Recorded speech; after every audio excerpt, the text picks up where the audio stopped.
The Science of Getting Rich. Preface. This book is pragmatical, not philosophical. A practical manual, not a treatise upon theories.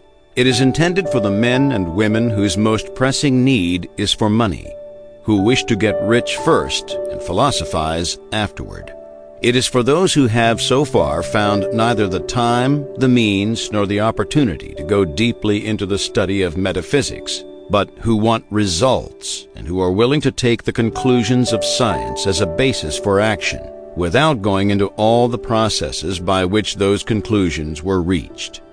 It is expected that the reader will take the fundamental statements upon faith, just as he would take statements concerning a law of electrical action if they were promulgated by a Marconi or an Edison, and taking the statements upon faith, that he will prove their truth by acting upon them without fear or hesitation. Every man or woman who does this will certainly get rich, for the science herein applied is an exact science, and failure is impossible.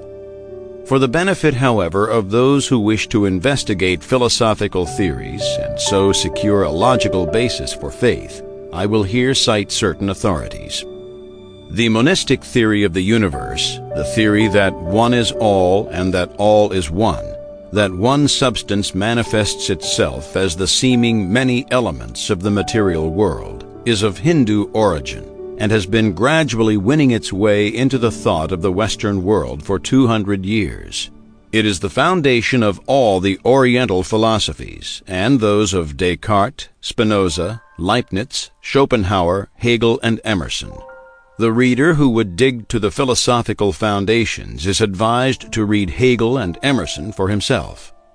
In writing this book, I have sacrificed all other considerations to plainness and simplicity of style, so that all might understand.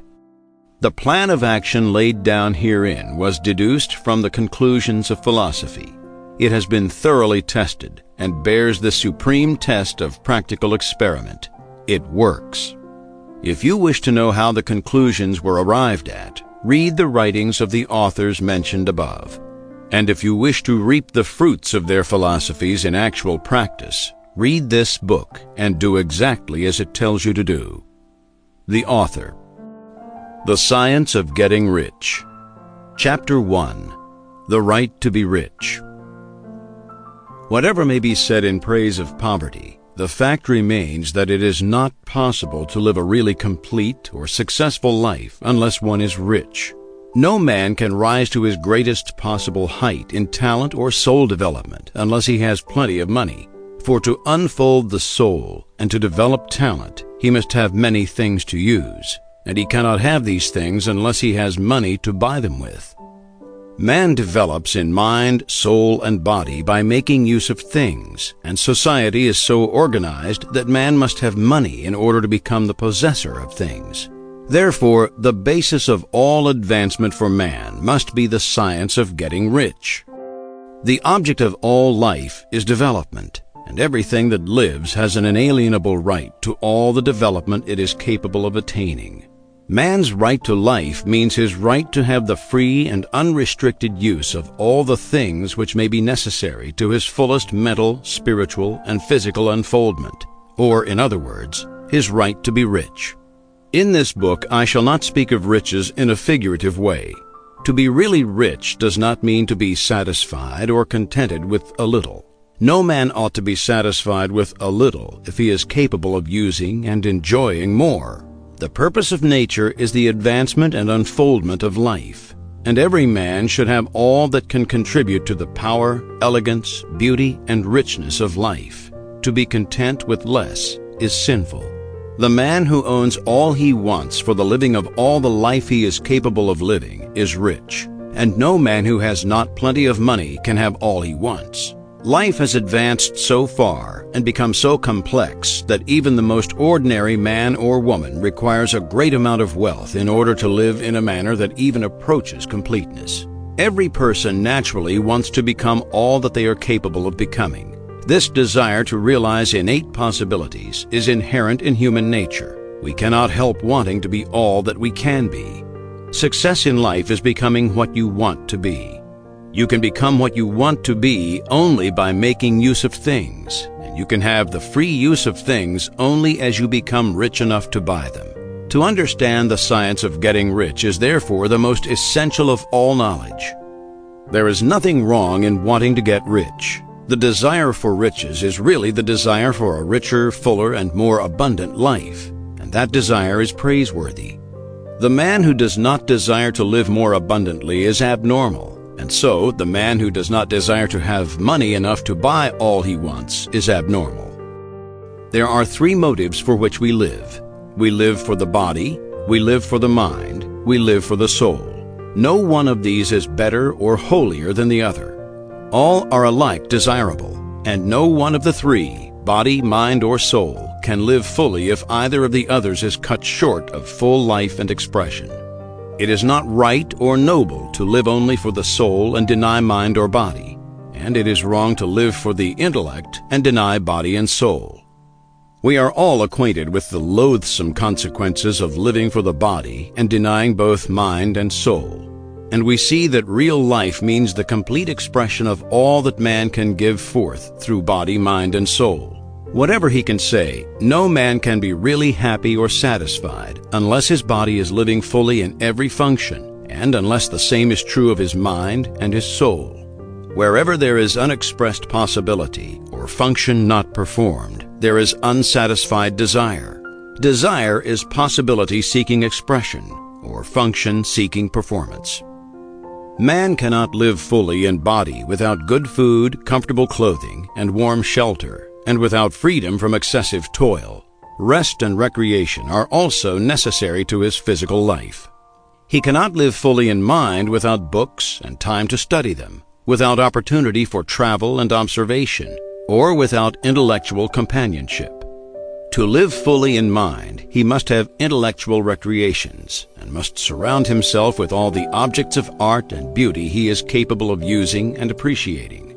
To live fully in soul, a man must have love, and love is denied fullest expression by poverty. Man's highest happiness is found in the bestowal of benefits on those he loves. Love finds its most natural and spontaneous expression in giving. The man who has nothing to give cannot fill his place as a husband or father, as a citizen or as a man. It is in the use of material things that man finds full life for his body, develops his mind, and unfolds his soul. It is therefore of supreme importance to him that he should be rich. It is perfectly right that you should desire to be rich. If you are a normal man or woman, you cannot help doing so.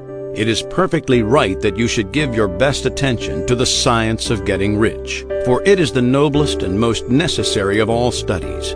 If you neglect this study, you are derelict in your duty to yourself, to God, and to humanity. For you can render God and humanity no greater service than to make the most of yourself. The Science of Getting Rich. Chapter 2. There is a science of getting rich. There is a science of getting rich, and it is an exact science, like algebra or arithmetic. There are certain laws which govern the process of acquiring riches, and once these laws are learned and obeyed by any man, he will get rich with mathematical certainty. The ownership of money and property comes as a result of doing things in a certain way. Those who do things in this certain way, whether on purpose or accidentally, get rich, while those who do not do things in this certain way, no matter how hard they work or how able they are, remain poor. It is a natural law that like causes always produce like effects, and therefore any man or woman who learns to do things in this certain way will infallibly get rich. That the above statement is true is shown by the following facts. Getting rich is not a matter of environment, for if it were, all the people in certain neighborhoods would become wealthy. The people of one city would all be rich, while those of other towns would all be poor. Or the inhabitants of one state would roll in wealth, while those of an adjoining state would be in poverty. But everywhere we see rich and poor living side by side in the same environment, and often engaged in the same vocations. When two people are in the same locality and in the same business, and one gets rich while the other remains poor, it shows that getting rich is not primarily a matter of environment. Some environments may be more favorable than others, but when two people in the same business or in the same neighborhood, and one gets rich while the other fails, it indicates that getting rich is the result of doing things in a certain way. And further, the ability to do things in this certain way is not due solely to the possession of talent, for many people who have great talent remain poor, while others who have very little talent get rich. Studying the people who have got rich, we find that they are an average lot in all respects, having no greater talents and abilities than other men. It is evident that they do not get rich because they possess talents and abilities that other men do not, but because they happen to do things in a certain way. Getting rich is not the result of saving or thrift. Many very penurious people are poor, while free spenders often get rich. Nor is getting rich due to doing things which others fail to do. For two men in the same business often do almost exactly the same things, and one gets rich while the other remains poor or becomes a bankrupt. From all these things, we must come to the conclusion that getting rich is the result of doing things in a certain way. If getting rich is the result of doing things in a certain way, and if like causes always produce like effects, then any man or woman who can do things in that way can become rich, and the whole matter is brought within the domain of exact science. The question arises here whether this certain way may not be so difficult that only a few may follow it. This cannot be true, as we have seen, so far as natural ability is concerned. Talented people get rich, and blockheads get rich. Intellectually brilliant people get rich, and very stupid people get rich. Physically strong people get rich, and weak and sickly people get rich. Some degree of ability to think and understand is, of course, essential, but insofar as natural ability is concerned, any man or woman who has sense enough to read and understand these words can certainly get rich. Also, we have seen that it is not a matter of environment. Location counts for something. One would not go to the heart of the Sahara and expect to do successful business. Getting rich involves the necessity of dealing with men and of being where there are people to deal with. And if these people are inclined to deal in the way you want to deal, so much the better. But that is about as far as environment goes. If anybody else in your town can get rich, so can you. And if anybody else in your state can get rich, so can you.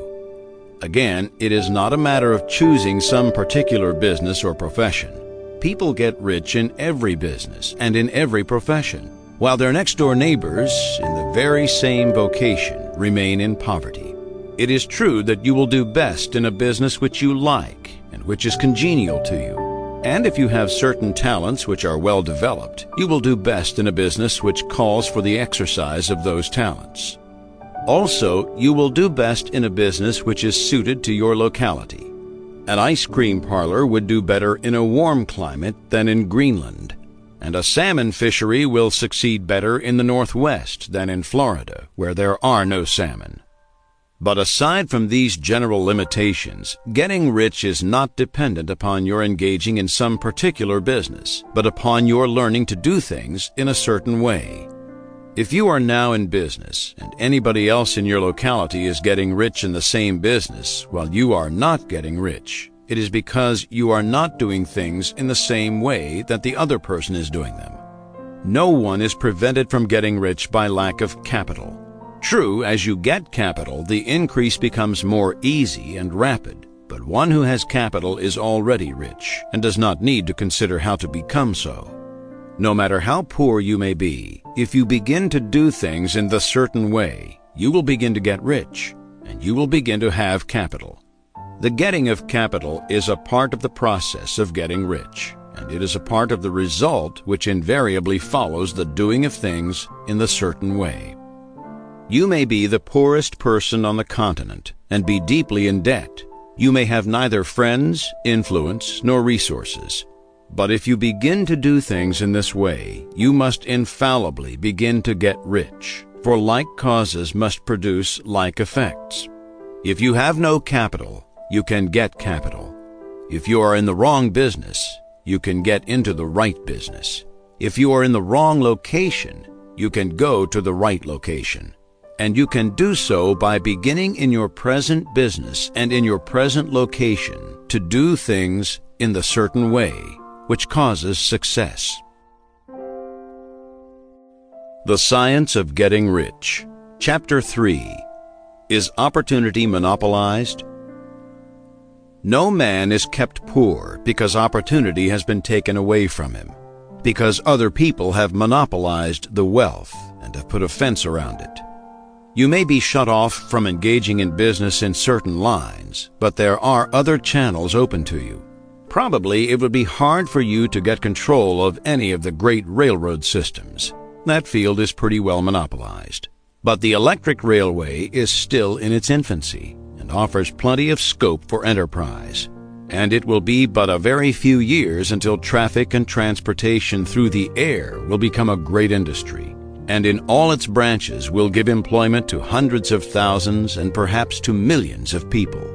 Why not turn your attention to the development of aerial transportation instead of competing with J.J. Hill and others for a chance in the steam railway world? It is quite true that if you are a workman in the employ of the Steel Trust, you have very little chance of becoming the owner of the plant in which you work.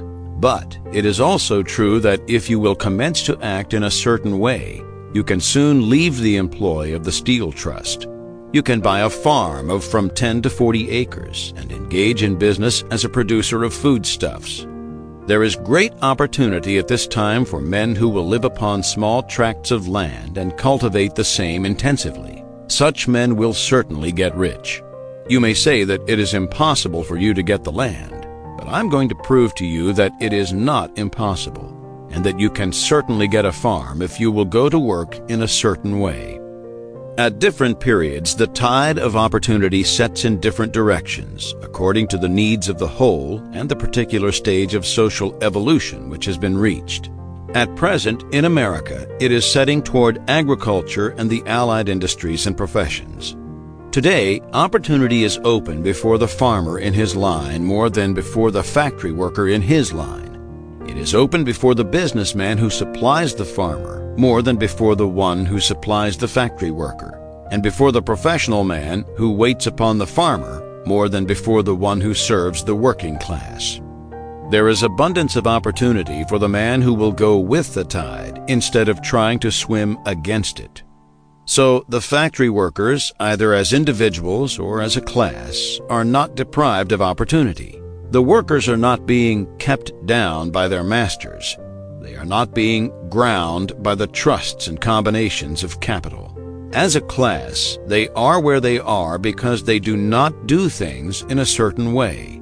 If the workers of America chose to do so, they could follow the example of their brothers in Belgium and other countries and establish great department stores and cooperative industries.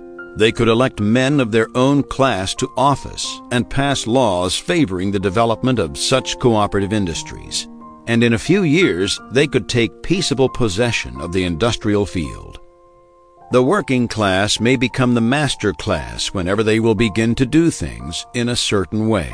The law of wealth is the same for them as it is for all others. This they must learn, and they will remain where they are as long as they continue to do as they do. The individual worker, however, is not held down by the ignorance or the mental slothfulness of his class. He can follow the tide of opportunity to riches, and this book will tell him how. No one is kept in poverty by a shortness in the supply of riches. There is more than enough for all. A palace as large as the Capitol at Washington might be built for every family on earth from the building material in the United States alone. And under intensive cultivation, this country would produce wool, cotton, linen, and silk enough to clothe each person in the world finer than Solomon was arrayed in all his glory, together with food enough to feed them all luxuriously. The visible supply is practically inexhaustible, and the invisible supply really is inexhaustible. Everything you see on earth is made from one original substance, out of which all things proceed.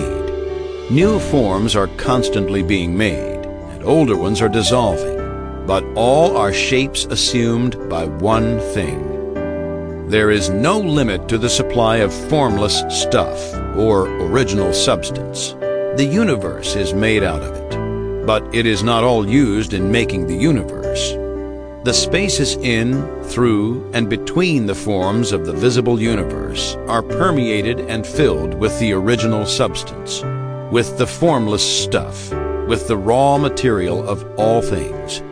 10,000 times as much as has been made might still be made, and even then we should not have exhausted the supply of universal raw material. No man, therefore, is poor because nature is poor, because there is not enough to go around. Nature is an inexhaustible storehouse of riches. The supply will never run short. Original substance is alive with creative energy and is constantly producing more forms. When the supply of building material is exhausted, more will be produced. When the soil is exhausted so that foodstuffs and materials for clothing will no longer grow upon it, it will be renewed, or more soil will be made.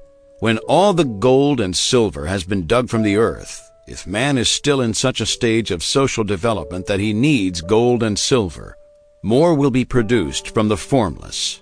The formless stuff responds to the needs of man. It will not let him be without any good thing. This is true of man collectively. The race as a whole is always abundantly rich, and if individuals are poor, it is because they do not follow the certain way of doing things which makes the individual man rich. The formless stuff is intelligent. It is stuff which thinks. It is alive and is always impelled toward more life. It is the natural and inherent impulse of life to seek to live more. It is the nature of intelligence to enlarge itself, and of consciousness to seek to extend its boundaries and find fuller expression. The universe of forms has been made by formless living substance, throwing itself into form in order to express itself more fully. The universe is a great living presence, always moving inherently toward more life and fuller functioning. Nature is formed for the advancement of life. Its impelling motive is the increase of life. For this cause, everything which can possibly minister to life is bountifully provided. There can be no lack unless God is to contradict himself and nullify his own works. You are not kept poor by lack in the supply of riches. It is a fact which I shall demonstrate a little farther on, that even the resources of the formless supply are at the command of the man or woman who will act and think in a certain way. The Science of Getting Rich. Chapter 4. The first principle in the science of getting rich. Thought is the only power which can produce tangible riches from the formless substance. The stuff from which all things are made is a substance which thinks, and a thought of form in this substance produces the form. Original substance moves according to its thoughts. Every form and process you see in nature is the visible expression of a thought in original substance. As the formless stuff thinks of a form, it takes that form. As it thinks of a motion, it makes that motion. That is the way all things were created. We live in a thought world, which is part of a thought universe. The thought of a moving universe extended throughout formless substance, and the thinking stuff, moving according to that thought, took the form of systems of planets and maintains that form. Thinking substance takes the form of its thought and moves according to the thought. Holding the idea of a circling system of suns and worlds, it takes the form of these bodies and moves them as it thinks. Thinking the form of a slow-growing oak tree, it moves accordingly and produces the tree, though centuries may be required to do the work. In creating, the formless seems to move according to the lines of motion it has established. The thought of an oak tree does not cause the instant formation of a full-grown tree. but it does start in motion the forces which will produce the tree along established lines of growth. Every thought of form held in thinking substance causes the creation of the form, but always, or at least generally, along lines of growth and action already established. The thought of a house of a certain construction, if it were impressed upon formless substance, might not cause the instant formation of the house, but it would cause the turning of creative energies already working in trade and commerce into such channels as to result in the speedy building of the house. And if there were no existing channels through which the creative energy could work, then the house would be formed directly from primal substance, without waiting for the slow processes of the organic and inorganic world. No thought of form can be impressed upon original substance without causing the creation of the form. Man is a thinking center and can originate thought. All the forms that man fashions with his hands must first exist in his thought. He cannot shape a thing until he has thought that thing. And so far, man has confined his efforts wholly to the work of his hands. He has applied manual labor to the world of forms, seeking to change or modify those already existing. He has never thought of trying to cause the creation of new forms by impressing his thoughts upon formless substance. When man has a thought form, he takes material from the forms of nature and makes an image of the form which is in his mind. He has so far made little or no effort to cooperate with formless intelligence, to work with the Father. He has not dreamed that he can do what he seeth the Father doing. Man reshapes and modifies existing forms by manual labor. He has given no attention to the question whether he may not produce things from formless substance by communicating his thoughts to it. We propose to prove that he may do so, to prove that any man or woman may do so, and to show how. As our first step, we must lay down 3 fundamental propositions. First, we assert that there is one original formless stuff or substance from which all things are made. All the seemingly many elements are but different presentations of one element. All the many forms found in organic and inorganic nature are but different shapes made from the same stuff. And this stuff is thinking stuff. A thought held in it produces the form of the thought. Thought, in thinking substance, produces shapes. Man is a thinking center, capable of original thought. If man can communicate his thought to original thinking substance, he can cause the creation or formation of the thing he thinks about. To summarize this, there is a thinking stuff from which all things are made, and which, in its original state, permeates, penetrates, and fills the interspaces of the universe. A thought in this substance produces the thing that is imaged by the thought. Man can form things in his thought, and by impressing his thought upon formless substance, can cause the thing he thinks about to be created. It may be asked if I can prove these statements, and without going into details, I answer that I can do so, both by logic and experience. Reasoning back from the phenomena of form and thought, I come to one original thinking substance. And reasoning forward from this thinking substance, I come to man's power to cause the formation of the thing he thinks about. And by experiment, I find the reasoning true, and this is my strongest proof. If one man who reads this book gets rich by doing what it tells him to do, that is evidence in support of my claim. But if every man who does what it tells him to do gets rich, that is positive proof until someone goes through the process and fails.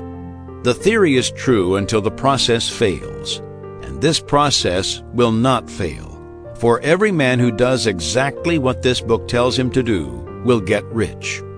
I have said that men get rich by doing things in a certain way, and in order to do so, men must become able to think in a certain way.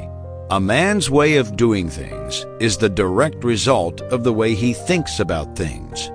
To do things in a way you want to do them, you will have to acquire the ability to think the way you want to think. This is the first step toward getting rich. To think what you want to think is to think truth, regardless of appearances. Every man has the natural and inherent power to think what he wants to think, but it requires far more effort to do so than it does to think the thoughts which are suggested by appearances. To think according to appearance is easy. To think truth regardless of appearances is laborious and requires the expenditure of more power than any other work man is called upon to perform. There is no labor from which most people shrink as they do from that of sustained and consecutive thought. It is the hardest work in the world. This is especially true when truth is contrary to appearances. Every appearance in the visible world tends to produce a corresponding form in the mind which observes it, and this can only be prevented by holding the thought of the truth. To look upon the appearance of disease will produce the form of disease in your own mind and ultimately in your body, unless you hold the thought of the truth, which is that there is no disease. It is only an appearance, and the reality is health. To look upon the appearances of poverty will produce corresponding forms in your own mind, unless you hold to the truth that there is no poverty. There is only abundance. To think health when surrounded by the appearances of disease, or to think riches when in the midst of appearances of poverty, requires power. But he who acquires this power becomes a mastermind. He can conquer fate. He can have what he wants. This power can only be acquired by getting hold of the basic fact which is behind all appearances. And that fact is that there is one thinking substance, from which and by which all things are made. Then we must grasp the truth that every thought held in this substance becomes a form, and that man can so impress his thoughts upon it as to cause them to take form and become visible things. When we realize this, we lose all doubt and fear, for we know that we can create what we want to create. We can get what we want to have, and can become what we want to be. As a first step toward getting rich, you must believe the three fundamental statements given previously in this chapter. And in order to emphasize them, I repeat them here. There is a thinking stuff from which all things are made, and which in its original state permeates, penetrates, and fills the interspaces of the universe. A thought in this substance produces the thing that is imaged by the thought. Man can form things in his thought, and by impressing his thought upon formless substance, can cause the thing he thinks about to be created. You must lay aside all other concepts of the universe than this monistic one, and you must dwell upon this until it is fixed in your mind and has become your habitual thought. Read these creed statements over and over again. Fix every word upon your memory, and meditate upon them until you firmly believe what they say. If a doubt comes to you, cast it aside as a sin. Do not listen to arguments against this idea. Do not go to churches or lectures where a contrary concept of things is taught or preached. Do not read magazines or books which teach a different idea. If you get mixed up in your faith, all your efforts will be in vain. Do not ask why these things are true, nor speculate as to how they can be true. Simply take them on trust. The science of getting rich begins with the absolute acceptance of this faith. The Science of Getting Rich. Chapter 5. Increasing Life. You must get rid of the last vestige of the old idea that there is a deity whose will it is that you should be poor, or whose purposes may be served by keeping you in poverty. The intelligent substance which is all and in all, and which lives in all and lives in you, is a consciously living substance. Being a consciously living substance, it must have the natural and inherent desire of every living intelligence for increase of life. Every living thing must continually seek for the enlargement of its life, because life, in the mere act of living, must increase itself. A seed dropped into the ground springs into activity, and in the act of living produces 100 more seeds. Life, by living, multiplies itself. It is forever becoming more. It must do so if it continues to be at all. Intelligence is under this same necessity for continuous increase. Every thought we think makes it necessary for us to think another thought. Consciousness is continually expanding. Every fact we learn leads us to the learning of another fact. Knowledge is continually increasing. Every talent we cultivate brings to the mind the desire to cultivate another talent.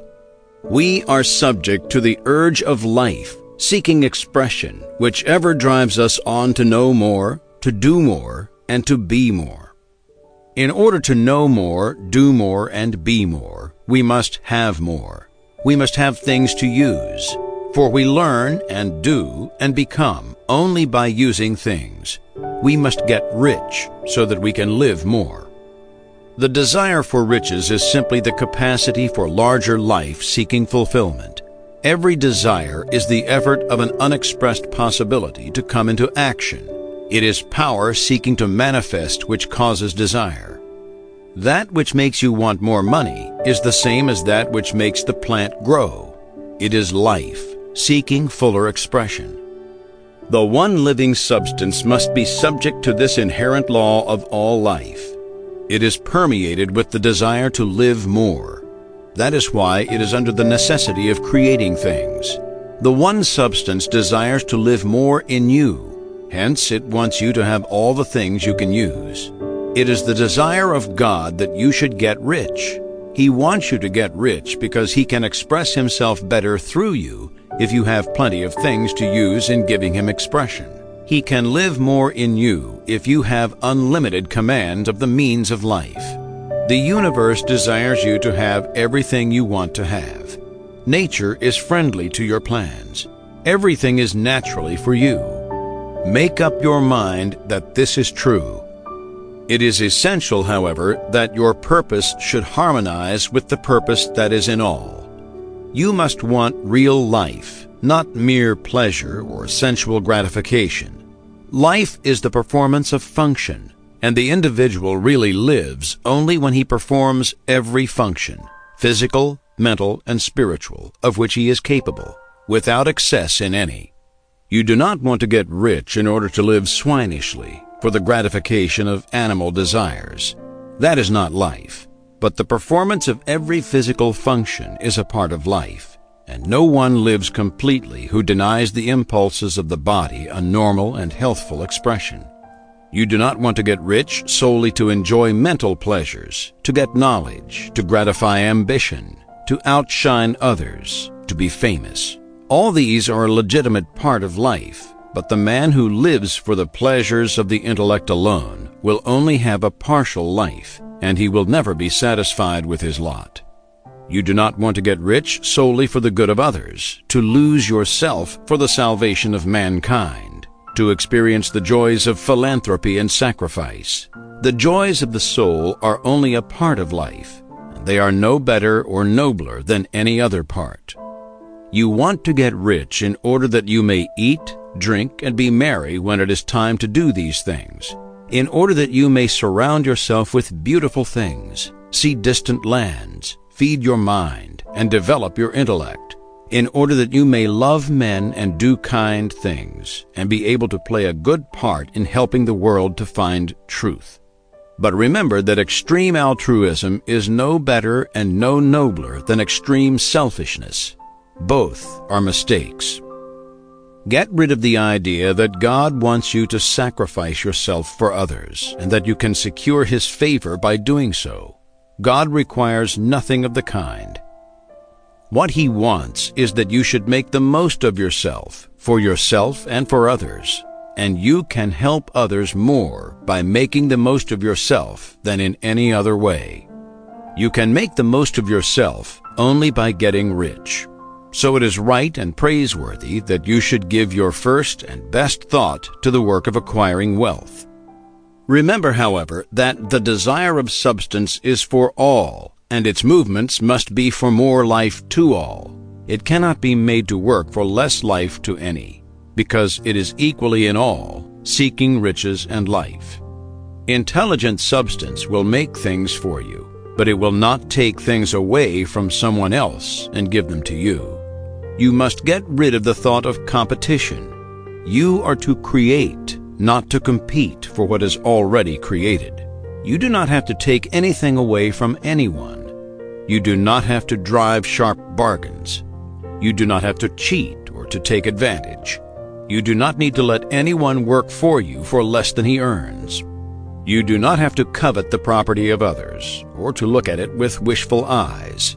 No man has anything of which you cannot have the like, and that without taking what he has away from him. You are to become a creator, not a competitor. You are going to get what you want, but in such a way that when you get it, every other man will have more than he has now. I am aware that there are men who get a vast amount of money by proceeding in direct opposition to the statements in the paragraph above, and may add a word of explanation here.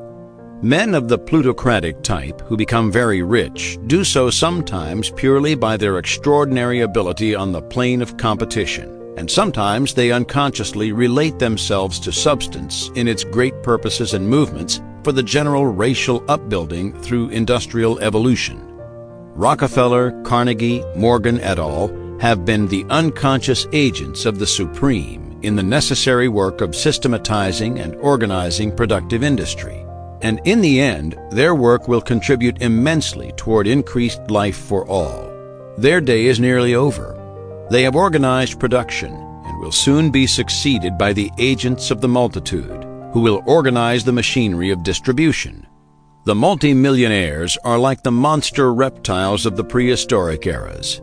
They play a necessary part in the evolutionary process, but the same power which produced them will dispose of them.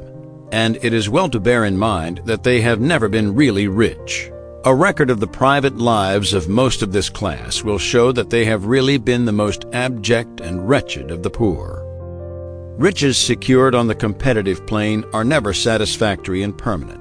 They are yours today and another's tomorrow.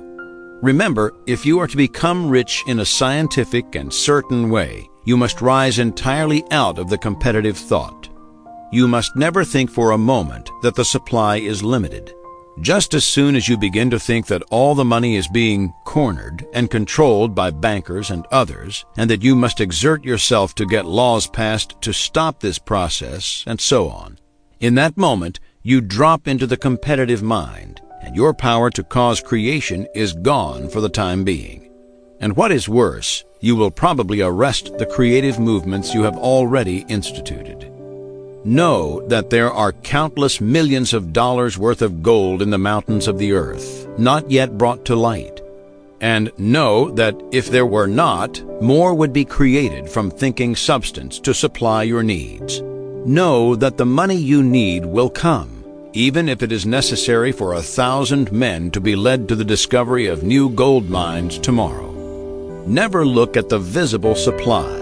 Look always at the limitless riches in formless substance, and know that they are coming to you as fast as you can receive and use them. Nobody, by cornering the visible supply, can prevent you from getting what is yours. So never allow yourself to think for an instant that all the best building spots will be taken before you get ready to build your house unless you hurry. Never worry about the trusts and combines and get anxious for fear they will soon come to own the whole earth.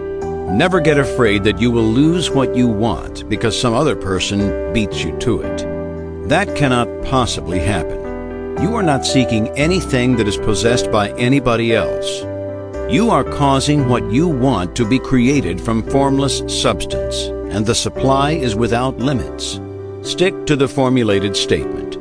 There is a thinking stuff from which all things are made, and which, in its original state, permeates, penetrates, and fills the interspaces of the universe. A thought in this substance produces the thing that is imaged by the thought. Man can form things in his thought, and, by impressing his thought upon formless substance, can cause the thing he thinks about to be created. The Science of Getting Rich. Chapter 6. How Riches Come to You. When I say that you do not have to drive sharp bargains, I do not mean that you do not have to drive any bargains at all, or that you are above the necessity for having any dealings with your fellow men. I mean that you will not need to deal with them unfairly. You do not have to get something for nothing, but can give to every man more than you take from him. You cannot give every man more in cash market value than you take from him, but you can give him more in use value than the cash value of the thing you take from him. The paper, ink, and other material in this book may not be worth the money you pay for it, but if the ideas suggested by it bring you thousands of dollars, you have not been wronged by those who sold it to you. They have given you a great use value for a small cash value. Let us suppose that I own a picture by one of the great artists, which in any civilized community is worth thousands of dollars. I take it to Baffin Bay, and by salesmanship induce an Eskimo to give a bundle of furs worth $500 for it. I have really wronged him, for he has no use for the picture. It has no use value to him. It will not add to his life. But suppose I give him a gun worth $50 for his furs. Then he has made a good bargain. He has use for the gun. It will get him many more furs and much food. It will add to his life in every way. It will make him rich. When you rise from the competitive to the creative plane, you can scan your business transactions very strictly. And if you are selling any man anything which does not add more to his life than the thing he gives you in exchange, you can afford to stop it. You do not have to beat anybody in business. And if you are in a business which does beat people, get out of it at once. Give every man more in use value than you take from him in cash value. Then you are adding to the life of the world by every business transaction. If you have people working for you, you must take from them more in cash value than you pay them in wages. But you can so organize your business that it will be filled with the principle of advancement, and so that each employee who wishes to do so may advance a little every day. You can make your business do for your employees what this book is doing for you. You can so conduct your business that it will be a sort of ladder by which every employee who will take the trouble may climb to riches himself. And given the opportunity, if he will not do so, it is not your fault. And finally, because you are to cause the creation of your riches from formless substance which permeates all your environment, it does not follow that they are to take shape from the atmosphere and come into being before your eyes. If you want a sewing machine, for instance, I do not mean to tell you that you are to impress the thought of a sewing machine on thinking substance until the machine is formed without hands in the room where you sit or elsewhere. But if you want a sewing machine, hold the mental image of it with the most positive certainty that it is being made or is on its way to you. After once forming the thought, have the most absolute and unquestioning faith that the sewing machine is coming. Never think of it or speak of it in any other way than as being sure to arrive. Claim it as already yours. It will be brought to you by the power of the supreme intelligence acting upon the minds of men. If you live in Maine, it may be that a man will be brought from Texas or Japan to engage in some transaction which will result in your getting what you want. If so, the whole matter will be as much to that man's advantage as it is to yours. Do not forget for a moment that the thinking substance is through all, in all, communicating with all, and can influence all. The desire of thinking substance for fuller life and better living has caused the creation of all the sewing machines already made, and it can cause the creation of millions more, and will, whenever men set it in motion by desire and faith and by acting in a certain way. You can certainly have a sewing machine in your house, and it is just as certain that you can have any other thing or things which you want and which you will use for the advancement of your own life and the lives of others. You need not hesitate about asking largely. It is your Father's pleasure to give you the kingdom, said Jesus. Original substance wants to live all that is possible in you. and wants you to have all that you can or will use for the living of the most abundant life. If you fix upon your consciousness the fact that the desire you feel for the possession of riches is one with the desire of omnipotence for more complete expression, your faith becomes invincible. Once I saw a little boy sitting at a piano and vainly trying to bring harmony out of the keys, and I saw that he was grieved and provoked by his inability to play real music. I asked him the cause of his vexation, and he answered, "I can feel the music in me, but I can't make my hands go right." The music in him was the urge of original substance, containing all the possibilities of all life. All that there is of music was seeking expression through the child. God, the one substance, is trying to live and do and enjoy things through humanity. He is saying, "I want hands to build wonderful structures, to play divine harmonies, to paint glorious pictures. I want feet to run my errands, eyes to see my beauties, tongues to tell mighty truths, and to sing marvelous songs," and so on. All that there is of possibility is seeking expression through men. God wants those who can play music to have pianos and every other instrument, and to have the means to cultivate their talents to the fullest extent. He wants those who can appreciate beauty to be able to surround themselves with beautiful things. He wants those who can discern truth to have every opportunity to travel and observe. He wants those who can appreciate dress to be beautifully clothed, and those who can appreciate good food to be luxuriously fed. He wants all these things because it is Himself that enjoys and appreciates them. It is God who wants to play and sing and enjoy beauty and proclaim truth and wear fine clothes and eat good foods. "It is God that worketh in you to will and to do," said Paul. The desire you feel for riches is the infinite seeking to express Himself in you, as He sought to find expression in the little boy at the piano. So you need not hesitate to ask largely. Your part is to focalize and express the desires of God. This is a difficult point with most people. They retain something of the old idea that poverty and self-sacrifice are pleasing to God. They look upon poverty as a part of the plan, a necessity of nature. They have the idea that God has finished His work and made all that He can make, and that the majority of men must stay poor because there is not enough to go around. They hold to so much of this erroneous thought that they feel ashamed to ask for wealth.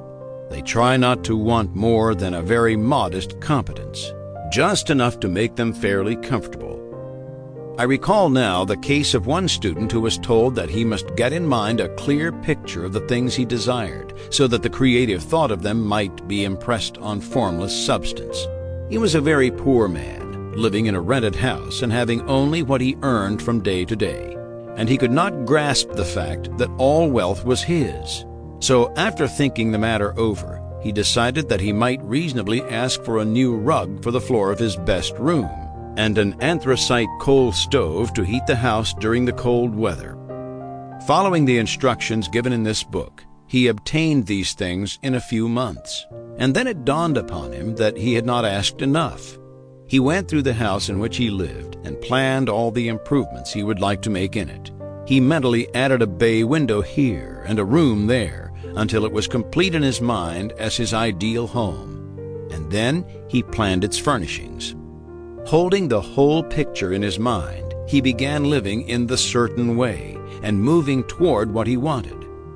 And he owns the house now and is rebuilding it after the form of his mental image. And now, with still larger faith, he is going on to get greater things. It has been unto him according to his faith, and it is so with you and with all of us. The Science of Getting Rich. Chapter 6. How Riches Come to You. When I say that you do not have to drive sharp bargains, I do not mean that you do not have to drive any bargains at all, or that you are above the necessity for having any dealings with your fellow men. I mean that you will not need to deal with them unfairly. You do not have to get something for nothing. but can give to every man more than you take from him. You cannot give every man more in cash market value than you take from him, but you can give him more in use value than the cash value of the thing you take from him. The paper, ink, and other material in this book may not be worth the money you pay for it, but if the ideas suggested by it bring you thousands of dollars, you have not been wronged by those who sold it to you. They have given you a great use value for a small cash value. Let us suppose that I own a picture by one of the great artists, which in any civilized community is worth thousands of dollars. I take it to Baffin Bay, and by salesmanship induce an Eskimo to give a bundle of furs worth $500 for it. I have really wronged him, for he has no use for the picture. It has no use value to him. It will not add to his life. But suppose I give him a gun worth $50 for his furs. Then he has made a good bargain. He has use for the gun. It will get him many more furs and much food. It will add to his life in every way. It will make him rich. When you rise from the competitive to the creative plane, you can scan your business transactions very strictly. And if you are selling any man anything which does not add more to his life than the thing he gives you in exchange, you can afford to stop it. You do not have to beat anybody in business. And if you are in a business which does beat people, get out of it at once. Give every man more in use value than you take from him in cash value. Then you are adding to the life of the world by every business transaction. If you have people working for you, you must take from them more in cash value than you pay them in wages. But you can so organize your business that it will be filled with the principle of advancement, and so that each employee who wishes to do so may advance a little every day. You can make your business do for your employees what this book is doing for you. You can so conduct your business that it will be a sort of ladder by which every employee who will take the trouble may climb to riches himself. And given the opportunity, if he will not do so, it is not your fault. And finally, because you are to cause the creation of your riches from formless substance which permeates all your environment, it does not follow that they are to take shape from the atmosphere and come into being before your eyes. If you want a sewing machine, for instance, I do not mean to tell you that you are to impress the thought of a sewing machine on thinking substance until the machine is formed without hands in the room where you sit or elsewhere. But if you want a sewing machine, hold the mental image of it with the most positive certainty that it is being made or is on its way to you. After once forming the thought, have the most absolute and unquestioning faith that the sewing machine is coming. Never think of it or speak of it in any other way than as being sure to arrive. Claim it as already yours. It will be brought to you by the power of the supreme intelligence acting upon the minds of men. If you live in Maine, it may be that a man will be brought from Texas or Japan to engage in some transaction which will result in your getting what you want. If so, the whole matter will be as much to that man's advantage as it is to yours. Do not forget for a moment that the thinking substance is through all, in all, communicating with all, and can influence all. The desire of thinking substance for fuller life and better living has caused the creation of all the sewing machines already made, and it can cause the creation of millions more, and will, whenever men set it in motion by desire and faith and by acting in a certain way. You can certainly have a sewing machine in your house, and it is just as certain that you can have any other thing or things which you want and which you will use for the advancement of your own life and the lives of others. You need not hesitate about asking largely. It is your Father's pleasure to give you the kingdom, said Jesus. Original substance wants to live all that is possible in you, and wants you to have all that you can or will use for the living of the most abundant life. If you fix upon your consciousness the fact that the desire you feel for the possession of riches is one with the desire of omnipotence for more complete expression, your faith becomes invincible. Once I saw a little boy sitting at a piano and vainly trying to bring harmony out of the keys. And I saw that he was grieved and provoked by his inability to play real music. I asked him the cause of his vexation, and he answered, "I can feel the music in me, but I can't make my hands go right." The music in him was the urge of original substance, containing all the possibilities of all life. All that there is of music was seeking expression through the child. God, the one substance, is trying to live and do and enjoy things through humanity. He is saying, "I want hands to build wonderful structures, to play divine harmonies, to paint glorious pictures. I want feet to run my errands, eyes to see my beauties, tongues to tell mighty truths, and to sing marvelous songs," and so on. All that there is of possibility is seeking expression through men. God wants those who can play music to have pianos and every other instrument, and to have the means to cultivate their talents to the fullest extent.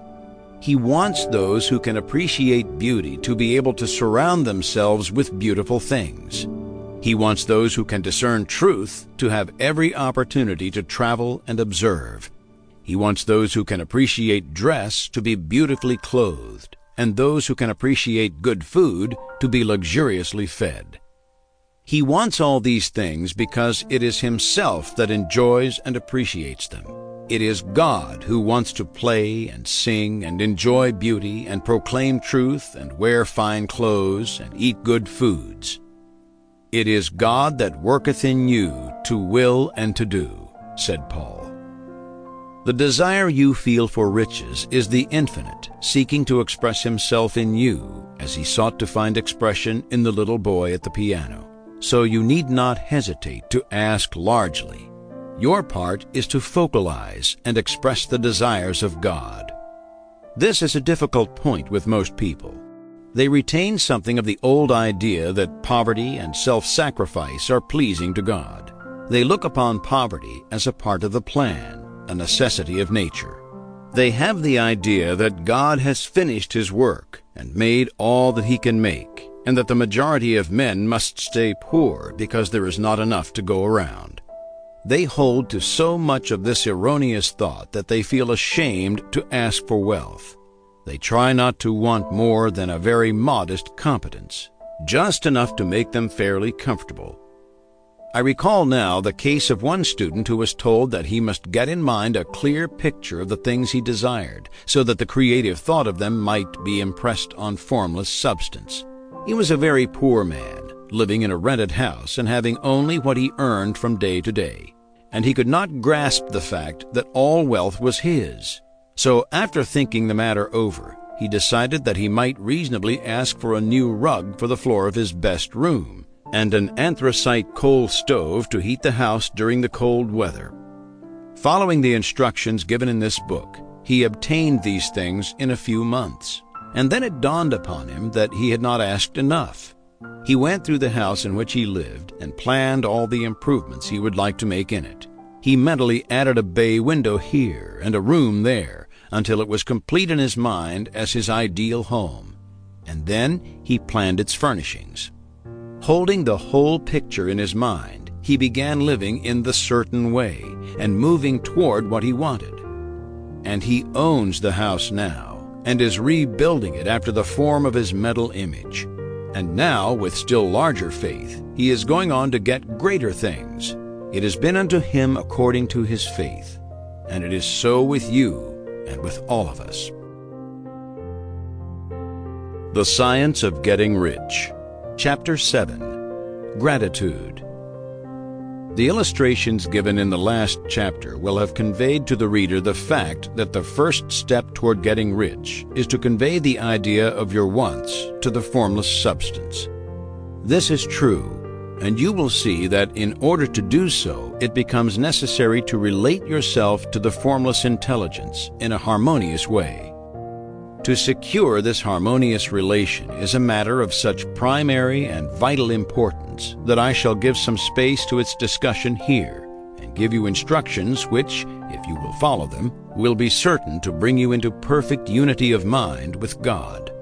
The whole process of mental adjustment and atonement can be summed up in one word: gratitude. First, you believe that there is one intelligent substance from which all things proceed.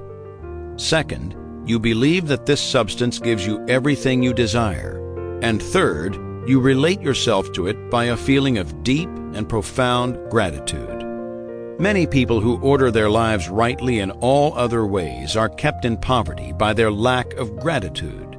Having received one gift from God, they cut the wires which connect them with Him by failing to make acknowledgement.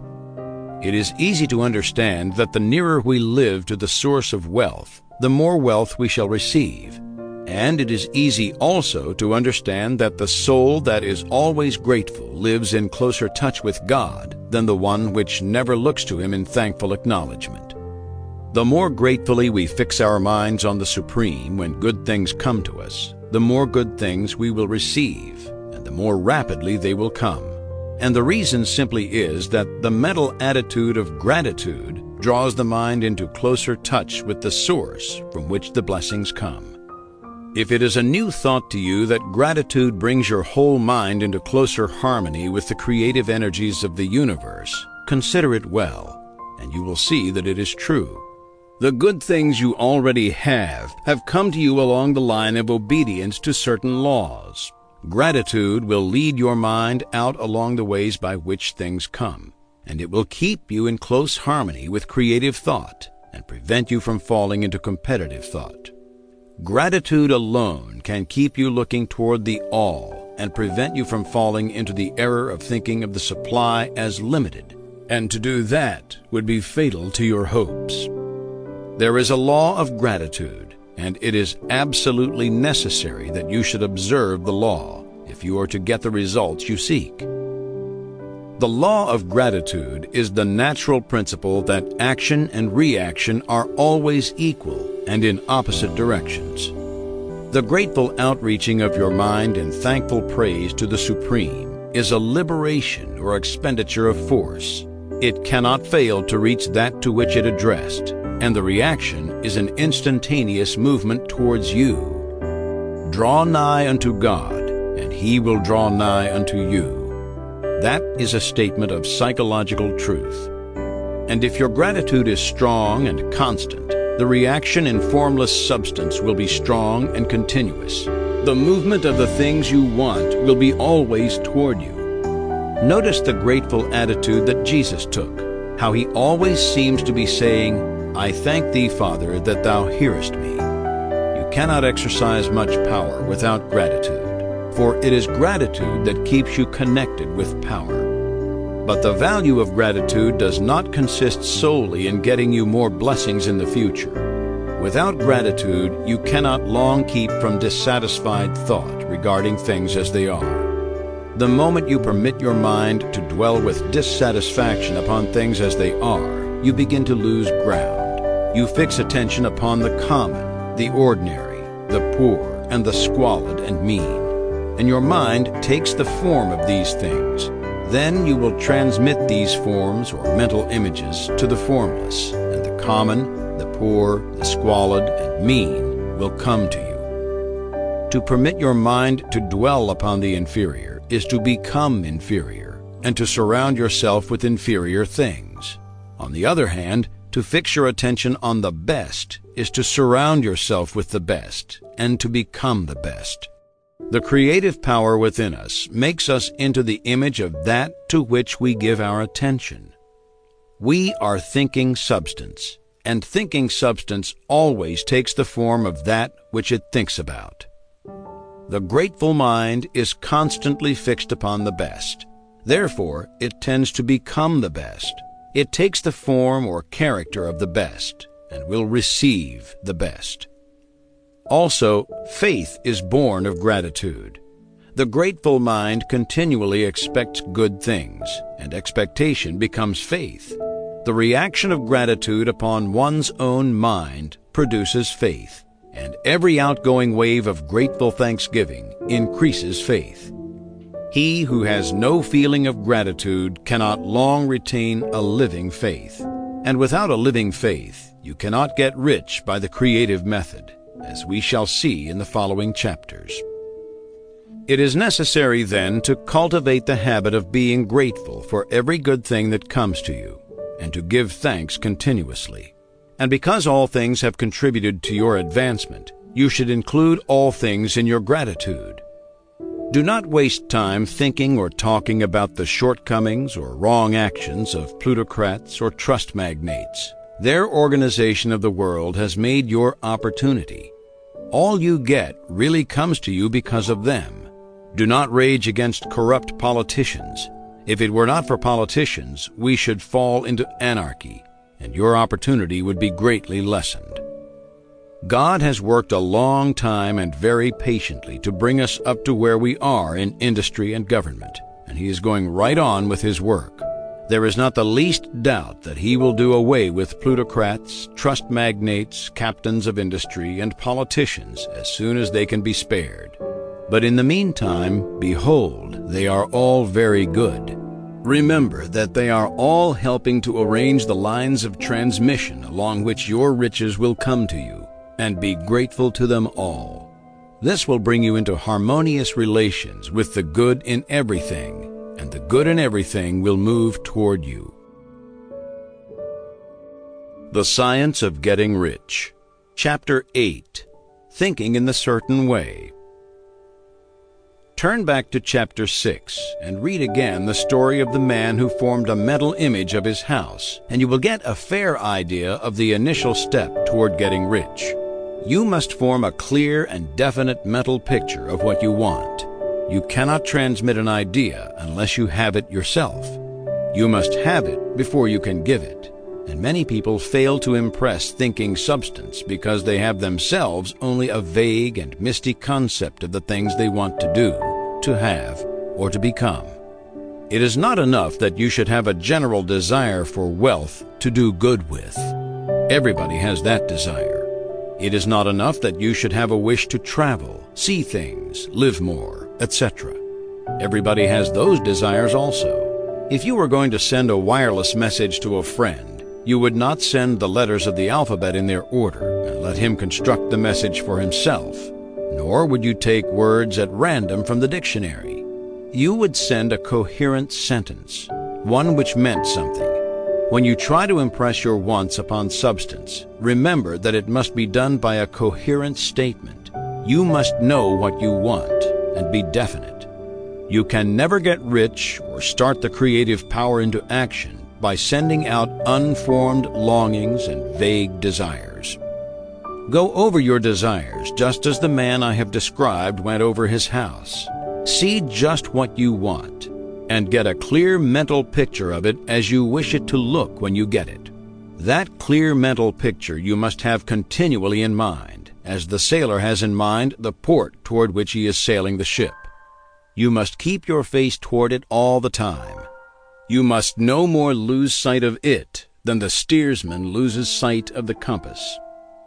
It is not necessary to take exercises in concentration, nor to set apart special times for prayer and affirmation, nor to go into the silence, nor to do occult stunts of any kind. These things are well enough, but all you need is to know what you want, and to want it badly enough so that it will stay in your thoughts.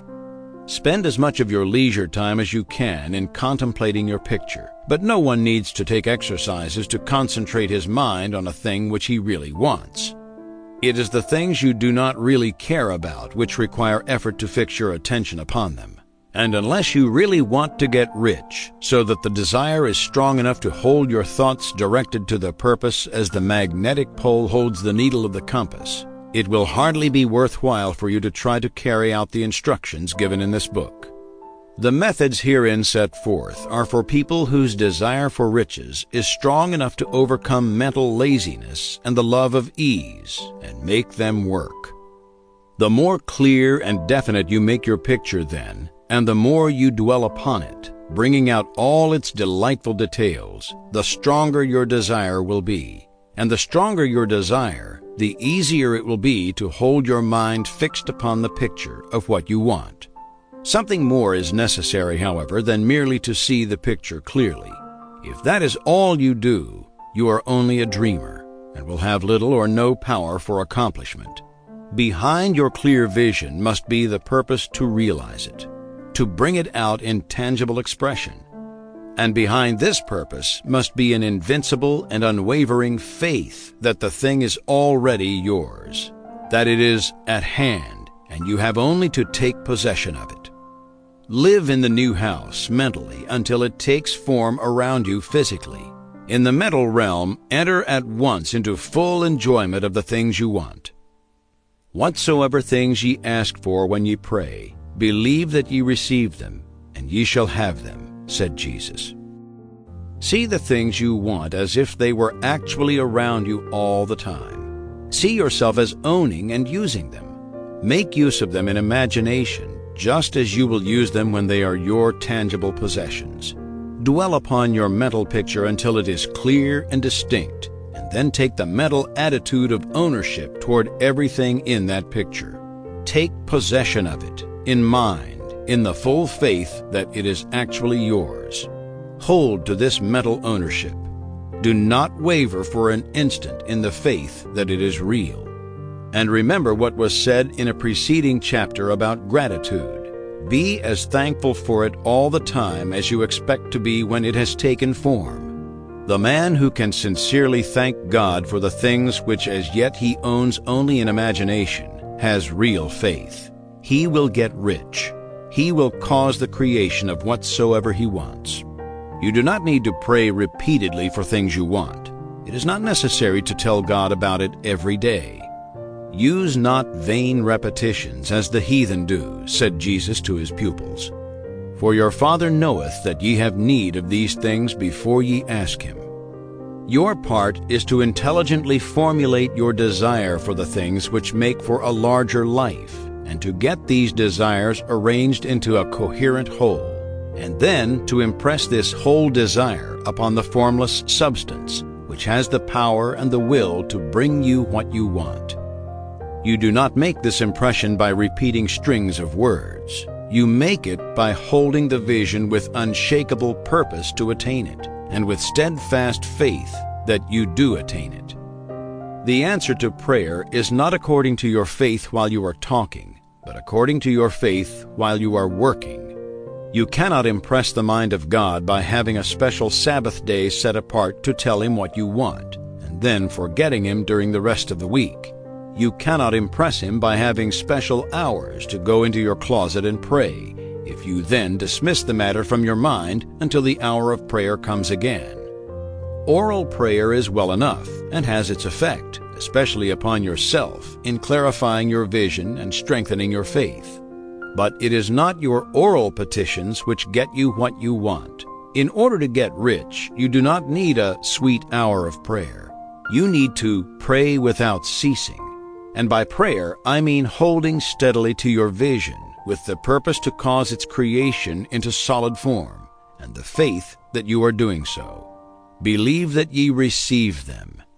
The whole matter turns on receiving once you have clearly formed your vision. When you have formed it, it is well to make an oral statement, addressing the Supreme in reverent prayer, and from that moment you must, in mind, receive what you ask for. Live in the new house.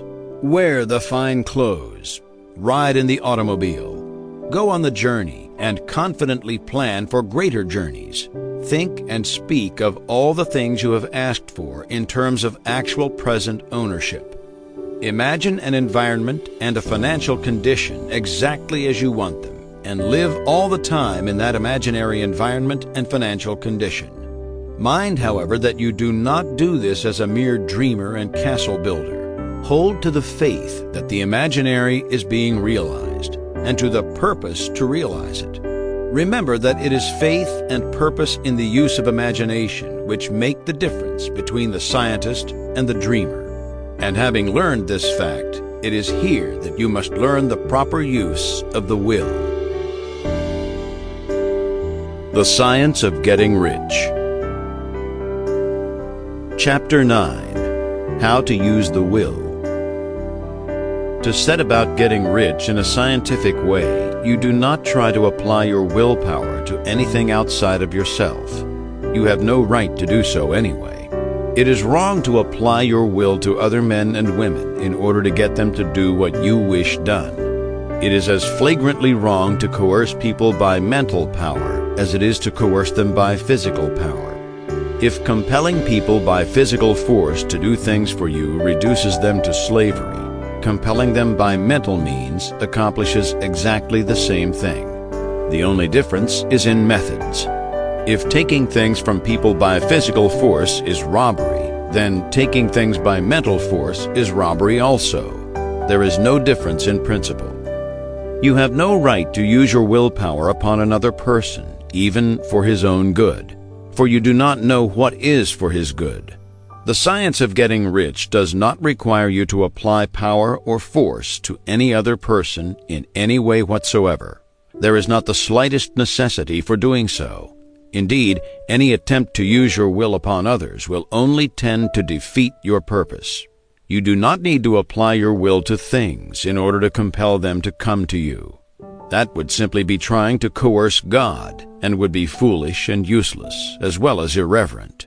You do not have to compel God to give you good things, any more than you have to use your willpower to make the sun rise. You do not have to use your willpower to conquer an unfriendly deity, or to make stubborn and rebellious forces do your bidding. Substance is friendly to you, and is more anxious to give you what you want than you are to get it. To get rich, you need only to use your willpower upon yourself. When you know what to think and do, then you must use your will to compel yourself to think and do the right things. That is the legitimate use of the will in getting what you want, to use it in holding yourself to the right course. Use your will to keep yourself thinking and acting in the certain way. Do not try to project your will or your thoughts or your mind out into space to act on things or people.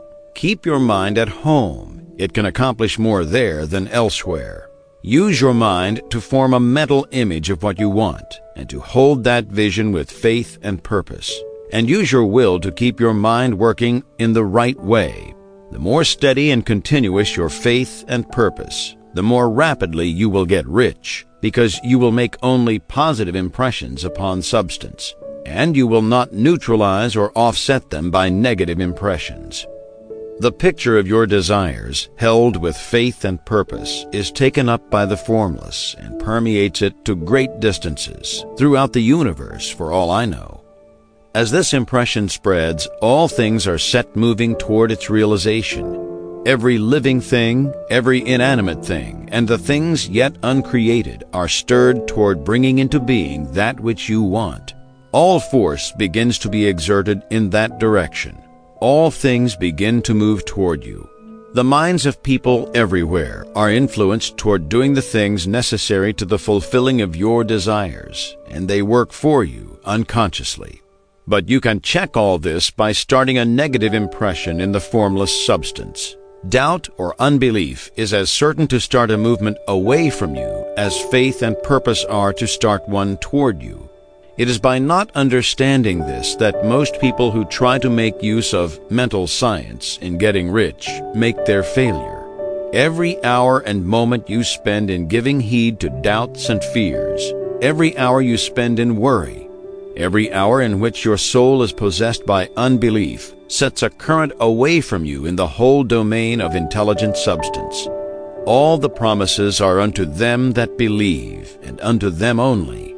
Notice how insistent Jesus was upon this point of belief, and now you know the reason why. Since belief is all important, it behooves you to guard your thoughts, and as your beliefs will be shaped to a very great extent by the things you observe and think about, it is important that you should command your attention.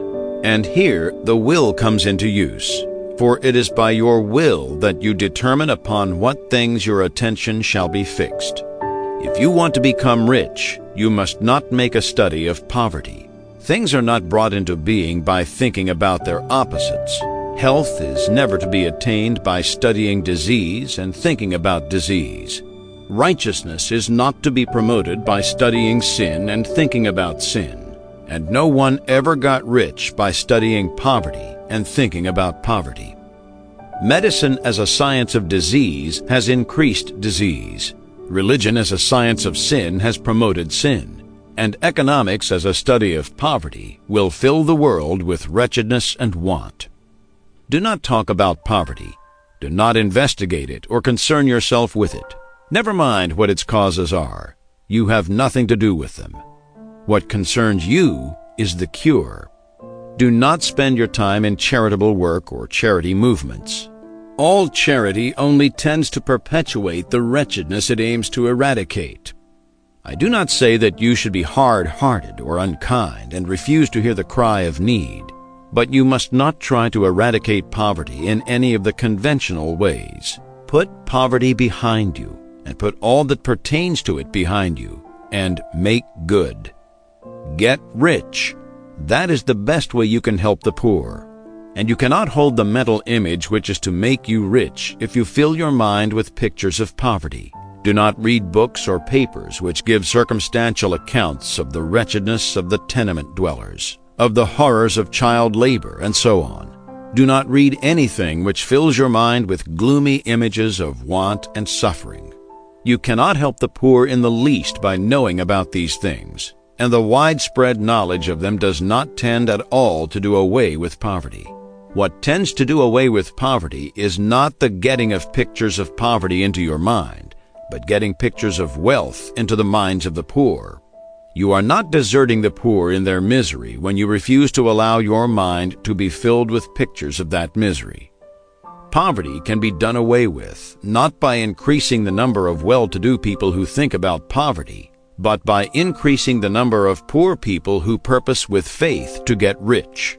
The poor do not need charity. They need inspiration. Charity only sends them a loaf of bread to keep them alive in their wretchedness, or gives them an entertainment to make them forget for an hour or two. But inspiration will cause them to rise out of their misery. If you want to help the poor, demonstrate to them that they can become rich. Prove it by getting rich yourself. The only way in which poverty will ever be banished from this world is by getting a large and constantly increasing number of people to practice the teachings of this book.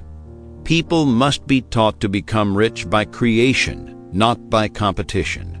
Every man who becomes rich by competition throws down behind him the ladder by which he rises and keeps others down. But every man who gets rich by creation opens a way for thousands to follow him and inspires them to do so. You are not showing hardness of heart or an unfeeling disposition when you refuse to pity poverty, see poverty, read about poverty, or think or talk about it, or to listen to those who do talk about it. Use your willpower to keep your mind off the subject of poverty and to keep it fixed with faith and purpose on the vision of what you want. The Science of Getting Rich. Chapter 10. Further Use of the Will. You cannot retain a true and clear vision of wealth if you are constantly turning your attention to opposing pictures, whether they be external or imaginary. Do not tell of your past troubles of a financial nature if you have had them. Do not think of them at all. Do not tell of the poverty of your parents or the hardships of your early life. To do any of these things is to mentally class yourself with the poor for the time being, and it will certainly check the movement of things in your direction. Let the dead bury their dead, as Jesus said. Put poverty and all things that pertain to poverty completely behind you. You have accepted a certain theory of the universe as being correct and are resting all your hopes of happiness on its being correct. And what can you gain by giving heed to conflicting theories? Do not read religious books which tell you that the world is soon coming to an end. And do not read the writings of muckrakers and pessimistic philosophers who tell you that it is going to the devil. The world is not going to the devil. It is going to God. It is a wonderful becoming. True, there may be a good many things in existing conditions which are disagreeable. But what is the use of studying them when they are certainly passing away, and when the study of them only tends to check their passing and keep them with us? Why give time and attention to things which are being removed by evolutionary growth, when you can hasten their removal only by promoting the evolutionary growth as far as your part of it goes? No matter how horrible in seeming may be the conditions in certain countries, sections, or places, you waste your time and destroy your own chances by considering them. You should interest yourself in the world's becoming rich. Think of the riches the world is coming into instead of the poverty it is growing out of. And bear in mind that the only way in which you can assist the world in growing rich is by growing rich yourself through the creative method, not the competitive one. Give your attention wholly to riches. Ignore poverty. Whenever you think or speak of those who are poor, think and speak of them as those who are becoming rich, as those who are to be congratulated rather than pitied. Then they and others will catch the inspiration and begin to search for the way out. Because I say that you are to give your whole time and mind and thought to riches, it does not follow that you are to be sordid or mean. To become really rich is the noblest aim you can have in life, for it includes everything else. On the competitive plane, the struggle to get rich is a godless scramble for power over other men. But when we come into the creative mind, all this is changed. All that is possible in the way of greatness and soul unfoldment, of service and lofty endeavor, comes by way of getting rich. All is made possible by the use of things. If you lack for physical health, you will find that the attainment of it is conditional on your getting rich. Only those who are emancipated from financial worry and who have the means to live a carefree existence and follow hygienic practices can have and retain health. Moral and spiritual greatness is possible only to those who are above the competitive battle for existence, and only those who are becoming rich on the plane of creative thought are free from the degrading influences of competition. If your heart is set on domestic happiness, remember that love flourishes best where there is refinement, a high level of thought, and freedom from corrupting influences. And these are to be found only where riches are attained by the existence of creative thought, without strife or rivalry. You can aim at nothing so great or noble, I repeat, as to become rich. And you must fix your attention upon your mental picture of riches, to the exclusion of all that may tend to dim or obscure the vision. You must learn to see the underlying truth in all things. You must see beneath all seemingly wrong conditions the great one life ever moving forward toward fuller expression and more complete happiness. It is the truth that there is no such thing as poverty, that there is only wealth. Some people remain in poverty because they are ignorant of the fact that there is wealth for them, and these can best be taught by showing them the way to affluence in your own person and practice. Others are poor because, while they feel that there is a way out, they are too intellectually indolent to put forth the mental effort necessary to find that way and travel it. And for these, the very best thing you can do is to arouse their desire by showing them the happiness that comes from being rightly rich. Others still are poor because, while they have some notion of science, they have become so swamped and lost in the maze of metaphysical and occult theories that they do not know which road to take. They try a mixture of many systems and fail in all. For these, again, the very best thing to do is to show the right way in your own person and practice. An ounce of doing things is worth a pound of theorizing. The very best thing you can do for the whole world is to make the most of yourself. You can serve God and man in no more effective way than by getting rich. That is, if you get rich by the creative method and not by the competitive one. Another thing, we assert that this book gives in detail the principles of the science of getting rich. And if that is true, you do not need to read any other book upon the subject. This may sound narrow and egotistical, but consider, there is no more scientific method of computation in mathematics than by addition, subtraction, multiplication, and division. No other method is possible. There can be but one shortest distance between 2 points. There is only one way to think scientifically, and that is to think in the way that leads by the most direct and simple route to the goal. No man has yet formulated a briefer or less complex system than the one set forth herein. It has been stripped of all non-essentials. When you commence on this, lay all others aside. Put them out of your mind altogether. Read this book every day. Keep it with you. Commit it to memory. and do not think about other systems and theories. If you do, you will begin to have doubts and to be uncertain and wavering in your thought, and then you will begin to make failures. After you have made good and become rich, you may study other systems as much as you please. But until you are quite sure that you have gained what you want, do not read anything on this line but this book, unless it be the authors mentioned in the preface.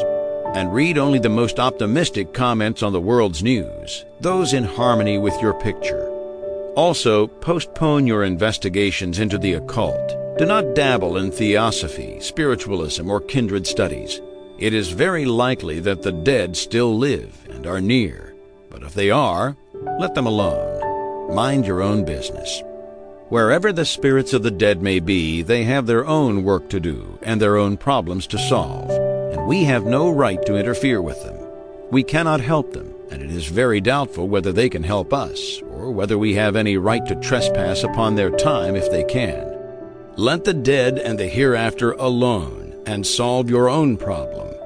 Get rich. If you begin to mix with the occult, you will start mental cross-currents which will surely bring your hopes to shipwreck. Now, this and the preceding chapters have brought us to the following statement of basic facts. There is a thinking stuff from which all things are made, and which in its original state permeates, penetrates, and fills the interspaces of the universe. A thought in this substance produces the thing that is imaged by the thought. Man can form things in his thought, and by impressing his thought upon formless substance, can cause the thing he thinks about to be created. In order to do this, man must pass from the competitive to the creative mind. He must form a clear mental picture of the things he wants, and hold this picture in his thoughts with the fixed purpose to get what he wants, and the unwavering faith that he does get what he wants, closing his mind against all that may tend to shake his purpose, dim his vision, or quench his faith. And in addition to all this, we shall now see that he must live and act in a certain way. The Science of Getting Rich. Chapter 11. Acting in the Certain Way. Thought is the creative power or the impelling force which causes the creative power to act. Thinking in a certain way will bring riches to you, but you must not rely upon thought alone, paying no attention to personal action. That is the rock upon which many otherwise scientific metaphysical thinkers meet shipwreck, the failure to connect thought with personal action. We have not yet reached the stage of development, even supposing such a stage to be possible, in which man can create directly from formless substance without nature's processes or the work of human hands. Man must not only think, but his personal action must supplement his thought. By thought, you can cause the gold in the hearts of the mountains to be impelled toward you, but it will not mine itself, refine itself, coin itself into double eagles, and come rolling along the roads seeking its way into your pocket. Under the impelling power of the Supreme Spirit, men's affairs will be so ordered that someone will be led to mine the gold for you. Other men's business transactions will be so directed that the gold will be brought toward you, and you must so arrange your own business affairs that you may be able to receive it when it comes to you. Your thought makes all things, animate and inanimate, work to bring you what you want. But your personal activity must be such that you can rightly receive what you want when it reaches you. You are not to take it as charity, nor to steal it. You must give every man more in use value than he gives you in cash value. The scientific use of thought consists in forming a clear and distinct mental image of what you want, in holding fast to the purpose to get what you want, and in realizing with grateful faith that you do get what you want. Do not try to project your thought in any mysterious or occult way with the idea of having it go out and do things for you. That is wasted effort and will weaken your power to think with sanity. The action of thought in getting rich is fully explained in the preceding chapters. Your faith and purpose positively impress your vision upon formless substance, which has the same desire for more life that you have. And this vision, received from you, sets all the creative forces at work in and through their regular channels of action, but directed toward you. It is not your part to guide or supervise the creative process. All you have to do with that is to retain your vision, stick to your purpose, and maintain your faith and gratitude. But you must act in a certain way, so that you can appropriate what is yours when it comes to you, so that you can meet the things you have in your picture and put them in their proper places as they arrive. You can really see the truth of this. When things reach you, they will be in the hands of other men who will ask an equivalent for them, and you can only get what is yours by giving the other man what is his. Your pocketbook is not going to be transformed into a Fortunatus's purse, which shall be always full of money without effort on your part. This is the crucial point in the science of getting rich. Right here, where thought and personal action must be combined. There are very many people who, consciously or unconsciously, set the creative forces in action by the strength and persistence of their desires, but who remain poor because they do not provide for the reception of the thing they want when it comes. By thought, the thing you want is brought to you. By action, you receive it. Whatever your action is to be, it is evident that you must act now. You cannot act in the past, and it is essential to the clearness of your mental vision that you dismiss the past from your mind. You cannot act in the future, for the future is not here yet, and you cannot tell how you will want to act in any future contingency until that contingency has arrived.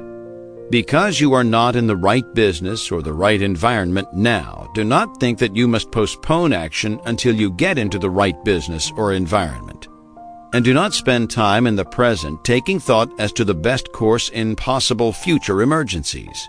Have faith in your ability to meet any emergency when it arrives. If you act in the present with your mind on the future, your present action will be with a divided mind and will not be effective. Put your whole mind into present action. Do not give your creative impulse to original substance and then sit down and wait for results. If you do, you will never get them. Act now. There is never any time but now, and there never will be any time but now. If you are ever to begin to make ready for the reception of what you want, you must begin now. And your action, whatever it is, must most likely be in your present business or employment, and must be upon the persons and things in your present environment. You cannot act where you are not. You cannot act where you have been, and you cannot act where you are going to be. You can act only where you are. Do not bother as to whether yesterday's work was well done or ill done. Do today's work well. Do not try to do tomorrow's work now. There will be plenty of time to do that when you get to it. Do not try by occult or mystical means to act on people or things that are out of your reach.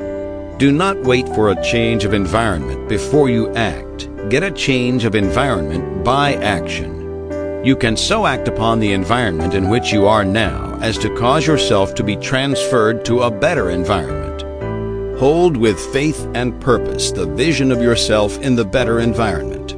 But act upon your present environment with all your heart and with all your strength and with all your mind. Do not spend any time in daydreaming or castle building.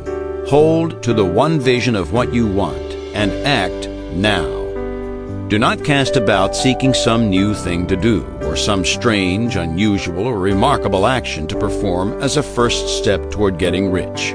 It is probable that your actions, at least for some time to come, will be those you have been performing for some time past. But you are to begin now to perform these actions in the certain way, which will surely make you rich. If you are engaged in some business and feel that it is not the right one for you, do not wait until you get into the right business before you begin to act. Do not feel discouraged or sit down and lament because you are misplaced. No man was ever so misplaced but that he could not find the right place, and no man ever became so involved in the wrong business but that he could not get into the right business. Hold the vision of yourself in the right business with the purpose to get into it, and the faith that you will get into it.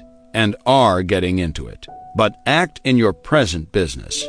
Use your present business as the means of getting a better one, and use your present environment as the means of getting into a better one. Your vision of the right business, if held with faith and purpose, will cause the Supreme to move the right business toward you. And your action, if performed in the certain way, will cause you to move toward the business. If you are an employee or wage earner and feel that you must change places in order to get what you want, do not project your thought into space and rely upon it to get you another job. It will probably fail to do so.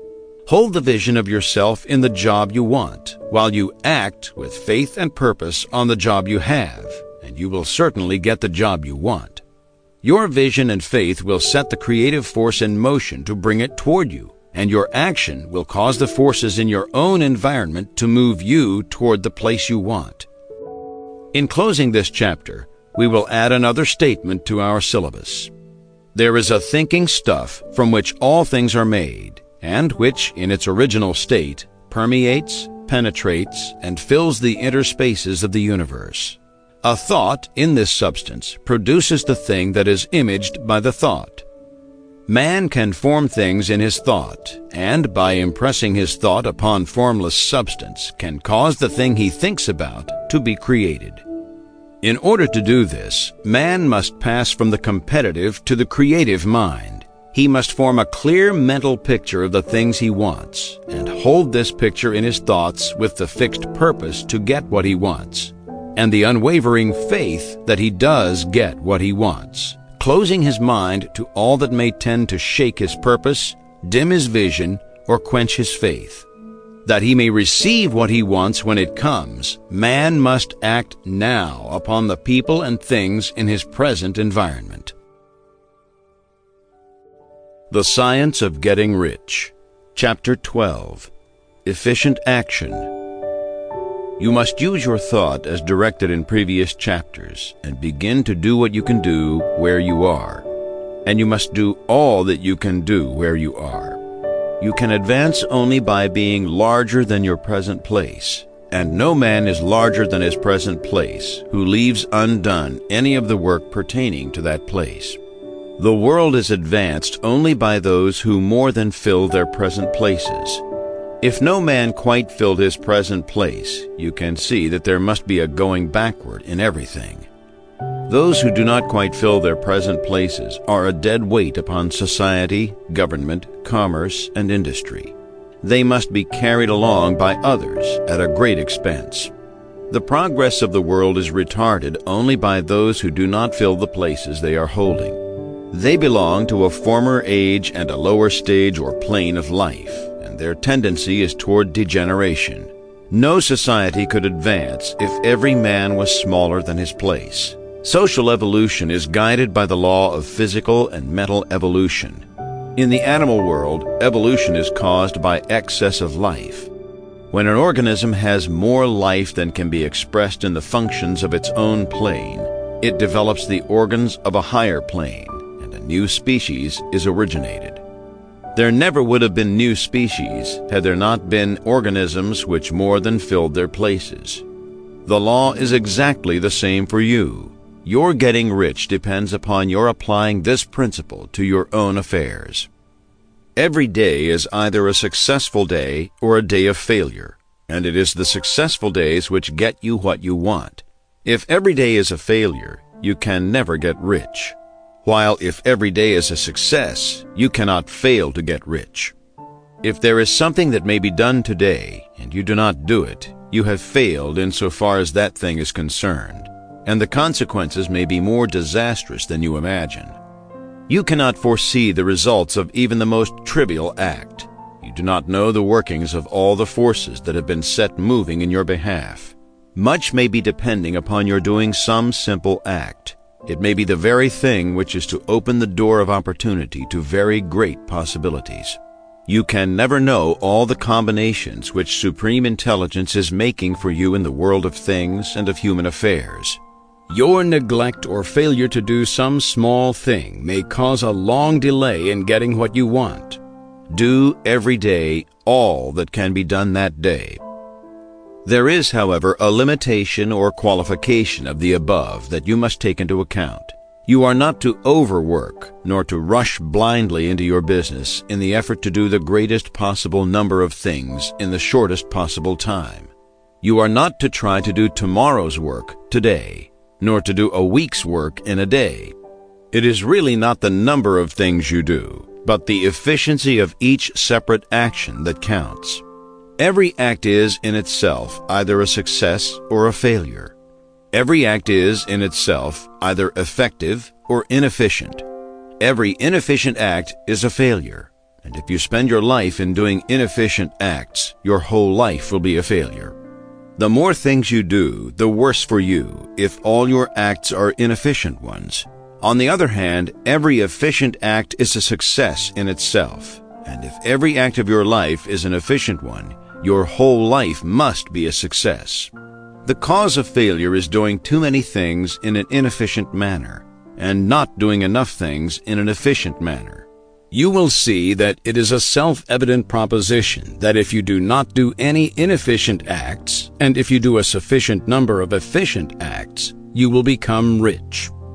If now it is possible for you to make each act an efficient one, you see again that the getting of riches is reduced to an exact science, like mathematics. The matter turns then on the question whether you can make each separate act a success in itself. And this you can certainly do. You can make each act a success because all power is working with you, and all power cannot fail. Power is at your service, and to make each act efficient, you have only to put power into it.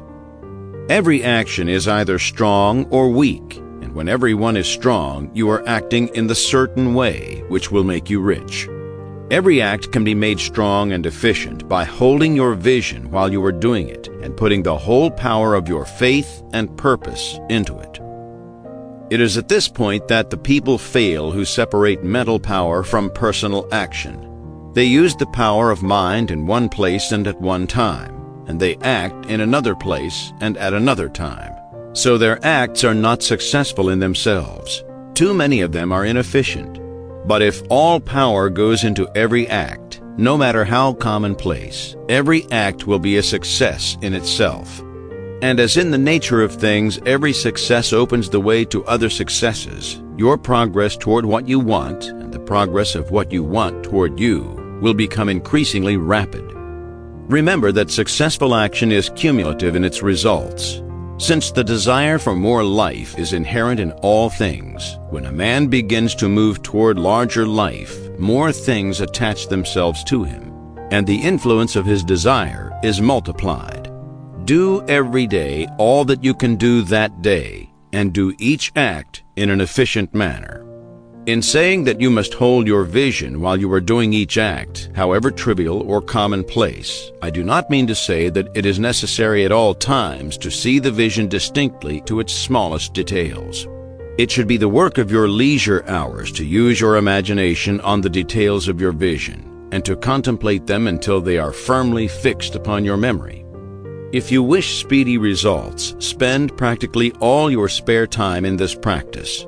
By continuous contemplation, you will get the picture of what you want, even to the smallest details, so firmly fixed upon your mind, and so completely transferred to the mind of formless substance, that in your working hours you need only to mentally refer to the picture to stimulate your faith and purpose, and cause your best effort to be put forth. Contemplate your picture in your leisure hours until your consciousness is so full of it that you can grasp it instantly. You will become so enthused with its bright promises that the mere thought of it will call forth the strongest energies of your whole being.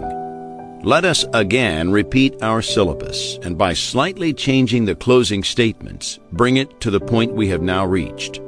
There is a thinking stuff from which all things are made, and which, in its original state, permeates, penetrates, and fills the interspaces of the universe. A thought in this substance produces the thing that is imaged by the thought.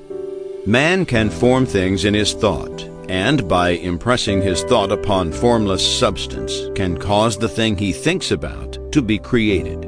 In order to do this, man must pass from the competitive to the creative mind.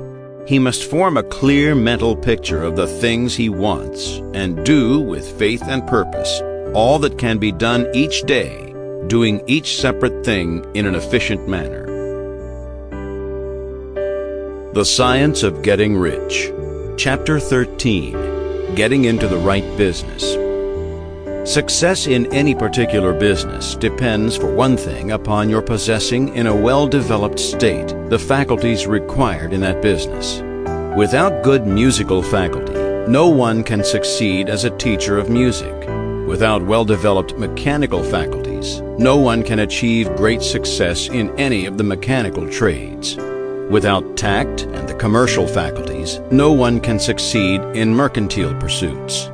But to possess in a well-developed state the faculties required in your particular vocation does not ensure getting rich. There are musicians who have remarkable talent and who yet remain poor. There are blacksmiths, carpenters, and so on who have excellent mechanical ability, but who do not get rich.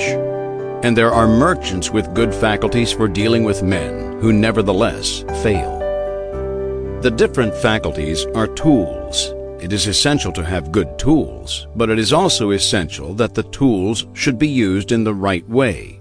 One man can take a sharp saw, a square, a good plane, and so on, and build a handsome article of furniture. Another man can take the same tools and set to work to duplicate the article, but his production will be a botch. He does not know how to use good tools in a successful way. The various faculties of your mind are the tools with which you must do the work which is to make you rich. It will be easier for you to succeed if you get into a business for which you are well equipped with mental tools. Generally speaking, you will do best in that business which will use your strongest faculties, the one for which you are naturally best fitted. But there are limitations to this statement also. No man should regard his vocation as being irrevocably fixed by the tendencies with which he was born. You can get rich in any business, for if you have not the right talent for it, you can develop that talent. It merely means that you will have to make your tools as you go along, instead of confining yourself to the use of those with which you were born. It will be easier for you to succeed in a vocation for which you already have the talents in a well-developed state. But you can succeed in any vocation, for you can develop any rudimentary talent, and there is no talent of which you have not at least the rudiment. You will get rich most easily in point of effort if you do that for which you are best fitted, but you will get rich most satisfactorily if you do that which you want to do. Doing what you want to do is life, and there is no real satisfaction in living if we are compelled to be forever doing something which we do not like to do, and can never do what we want to do. And it is certain that you can do what you want to do. The desire to do it is proof that you have within you the power which can do it. Desire is a manifestation of power. The desire to play music is the power which can play music seeking expression and development. The desire to invent mechanical devices is the mechanical talent seeking expression and development. Where there is no power, either developed or undeveloped, to do a thing, there is never any desire to do that thing. And where there is strong desire to do a thing, it is certain proof that the power to do it is strong and only requires to be developed and applied in the right way. All things else being equal, it is best to select the business for which you have the best developed talent. But if you have a strong desire to engage in any particular line of work, you should select that work as the ultimate end at which you aim. You can do what you want to do, and it is your right and privilege to follow the business or avocation which will be most congenial and pleasant. You are not obliged to do what you do not like to do, and should not do it except as a means to bring you to the doing of the thing you want to do.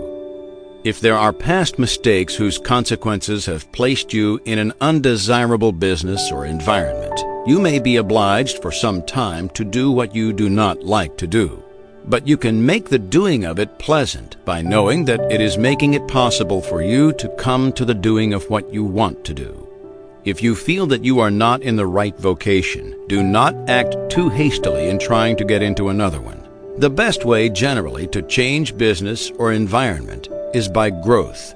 Do not be afraid to make a sudden and radical change if the opportunity is presented, and you feel after careful consideration that it is the right opportunity. But never take sudden or radical action when you are in doubt as to the wisdom of doing so. There is never any hurry on the creative plane, and there is no lack of opportunity. When you get out of the competitive mind, you will understand that you never need to act hastily.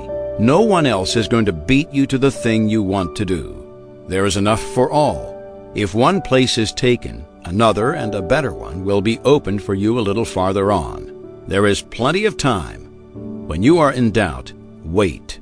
Fall back on the contemplation of your vision and increase your faith and purpose. And by all means, in times of doubt and indecision, cultivate gratitude.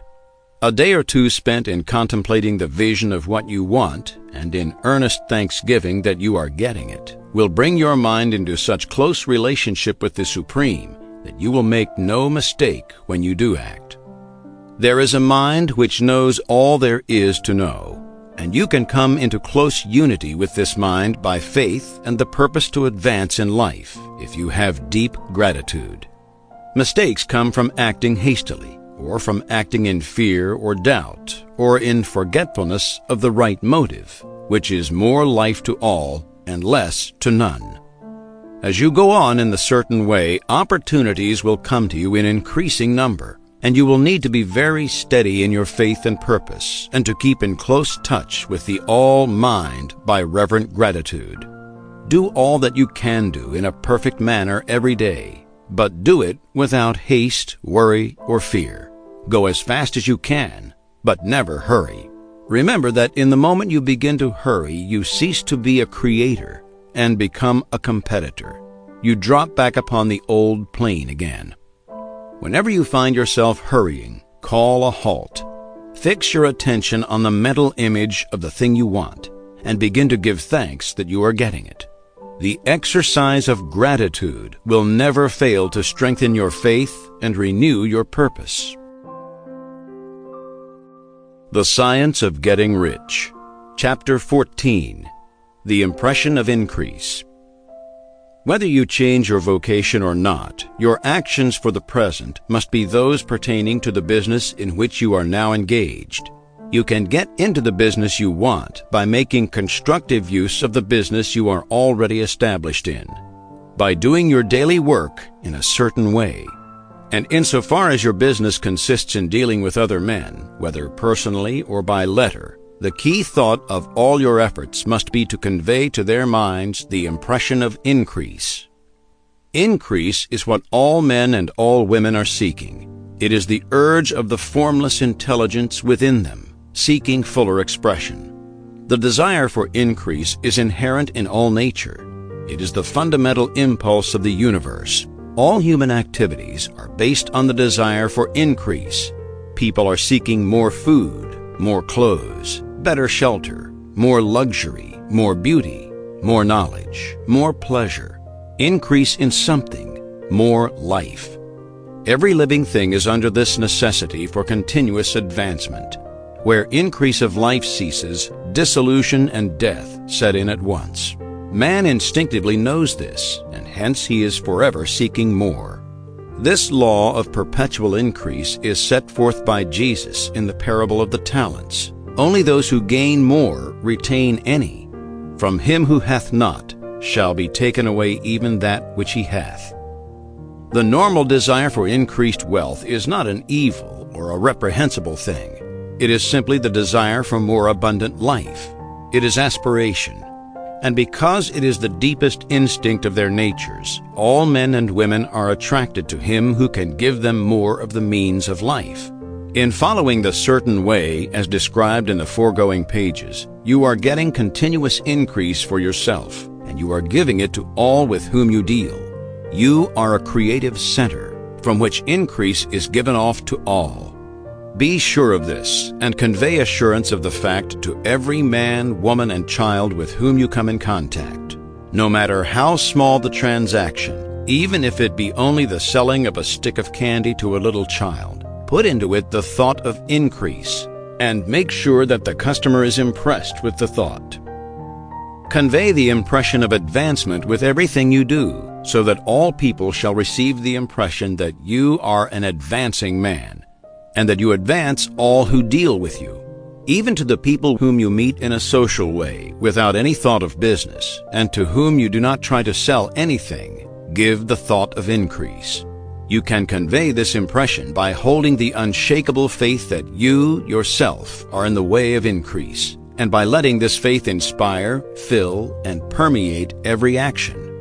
Do everything that you do in the firm conviction that you are an advancing personality, and that you are giving advancement to everybody. Feel that you are getting rich, and that in doing so you are making others rich and conferring benefits on all. Do not boast or brag of your success, or talk about it unnecessarily. True faith is never boastful.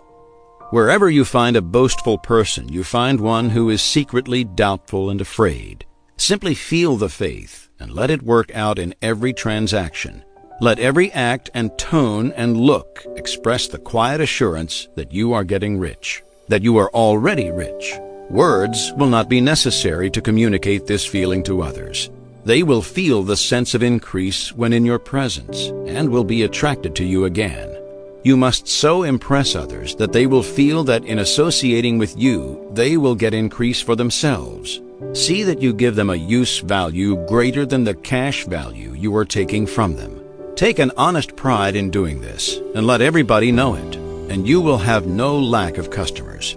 People will go where they are given increase, and the Supreme, which desires increase in all, and which knows all, will move toward you, men and women who have never heard of you. Your business will increase rapidly, and you will be surprised at the unexpected benefits which will come to you. You will be able from day to day to make larger combinations, secure greater advantages, and go on into a more congenial vocation if you desire to do so. But in doing all this, you must never lose sight of your vision of what you want, or your faith and purpose to get what you want. Let me here give you another word of caution in regard to motives.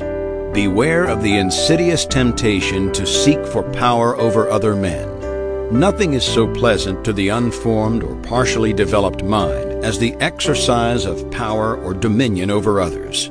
The desire to rule for selfish gratification has been the curse of the world.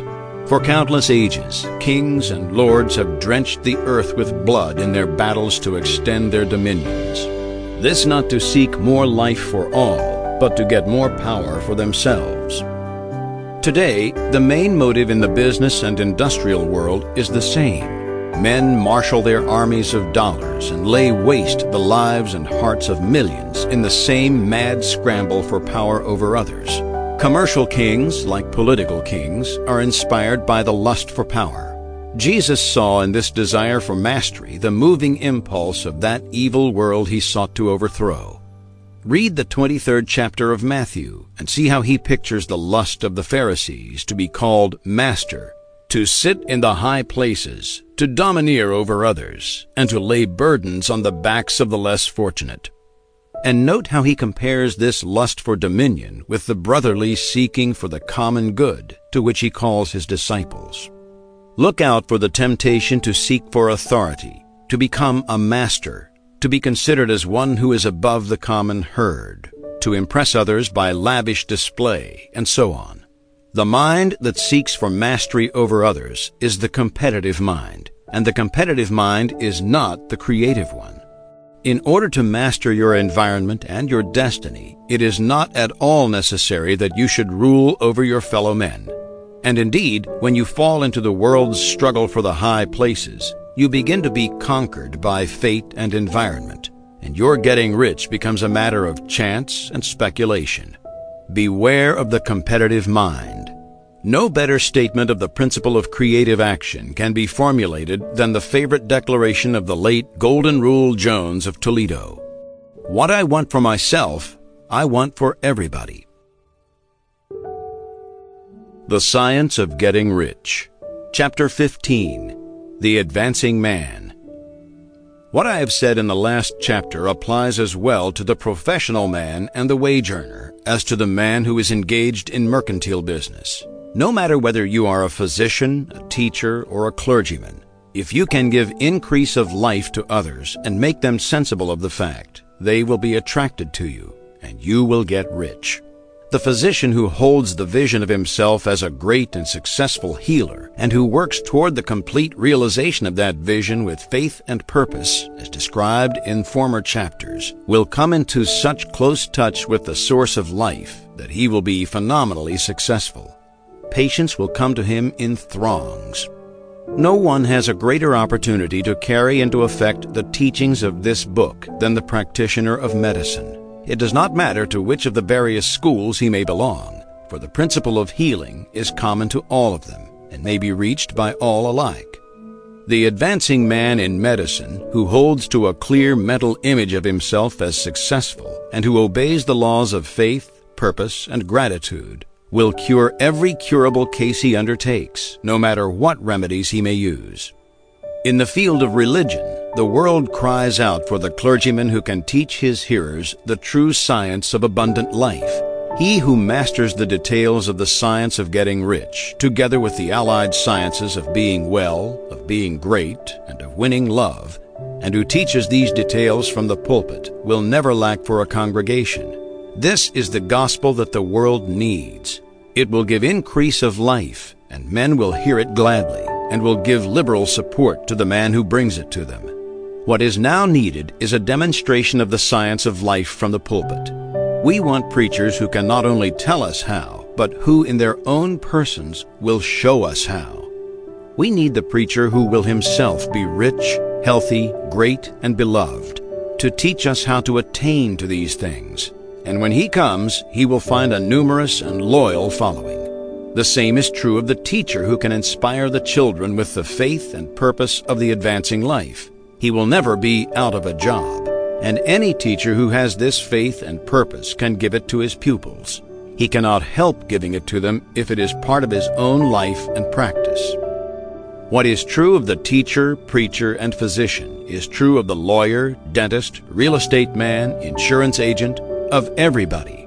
The combined mental and personal action I have described is infallible. It cannot fail. Every man and woman who follows these instructions steadily, perseveringly, and to the letter will get rich. The law of the increase of life is as mathematically certain in its operation as the law of gravitation. Getting rich is an exact science. The wage earner will find this as true of his case as of any of the others mentioned. Do not feel that you have no chance to get rich because you are working where there is no visible opportunity for advancement, where wages are small and the cost of living high. Form your clear mental vision of what you want and begin to act with faith and purpose. Do all the work you can do every day and do each piece of work in a perfectly successful manner. Put the power of success and the purpose to get rich into everything that you do. But do not do this merely with the idea of currying favor with your employer in the hope that he or those above you will see your good work and advance you. It is not likely that they will do so. The man who is merely a good workman, filling his place to the very best of his ability and satisfied with that, is valuable to his employer, and it is not to the employer's interest to promote him. He is worth more where he is. To secure advancement, something more is necessary than to be too large for your place.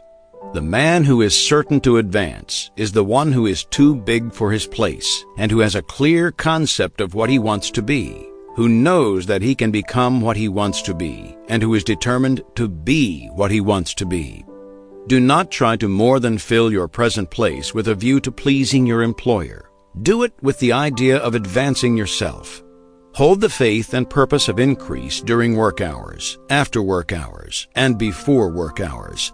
Hold it in such a way that every person who comes in contact with you, whether foreman, fellow workman, or social acquaintance, will feel the power of purpose radiating from you, so that everyone will get the sense of advancement and increase from you.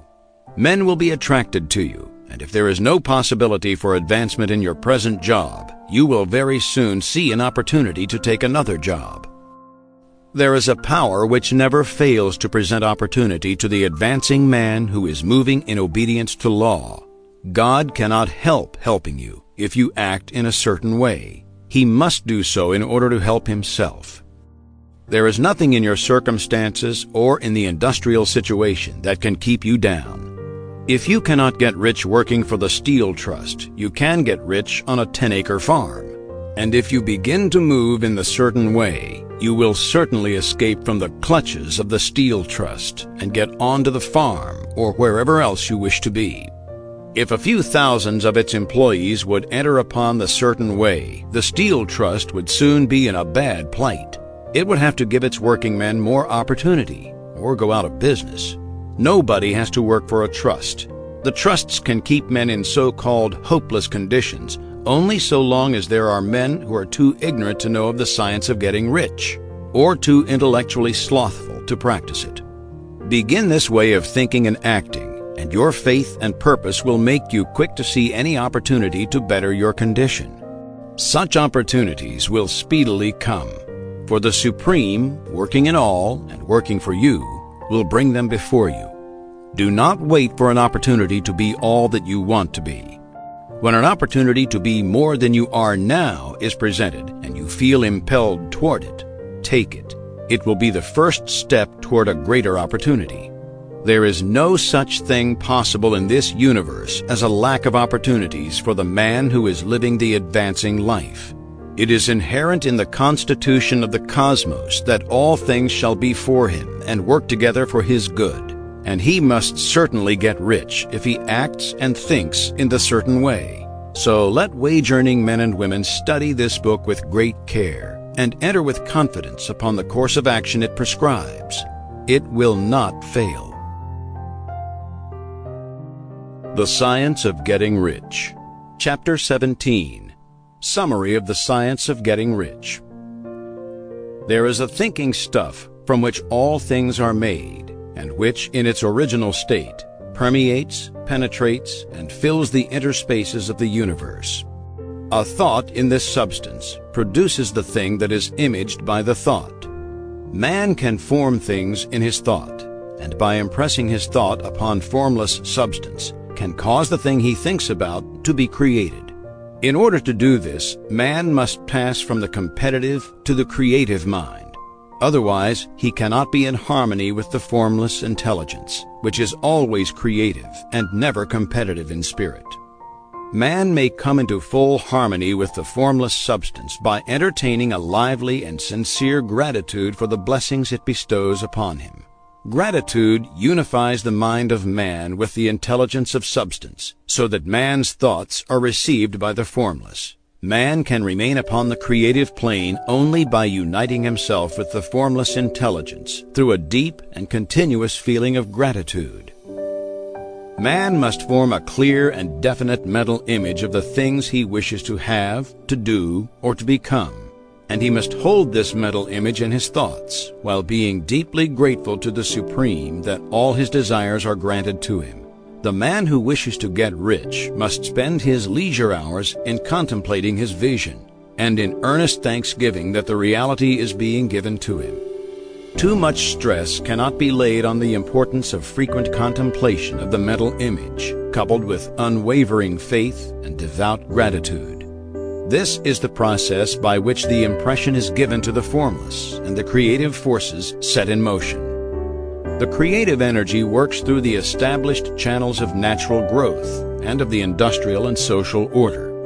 All that is included in his mental image will surely be brought to the man who follows the instructions given above and whose faith does not waver. What he wants will come to him through the ways of established trade and commerce.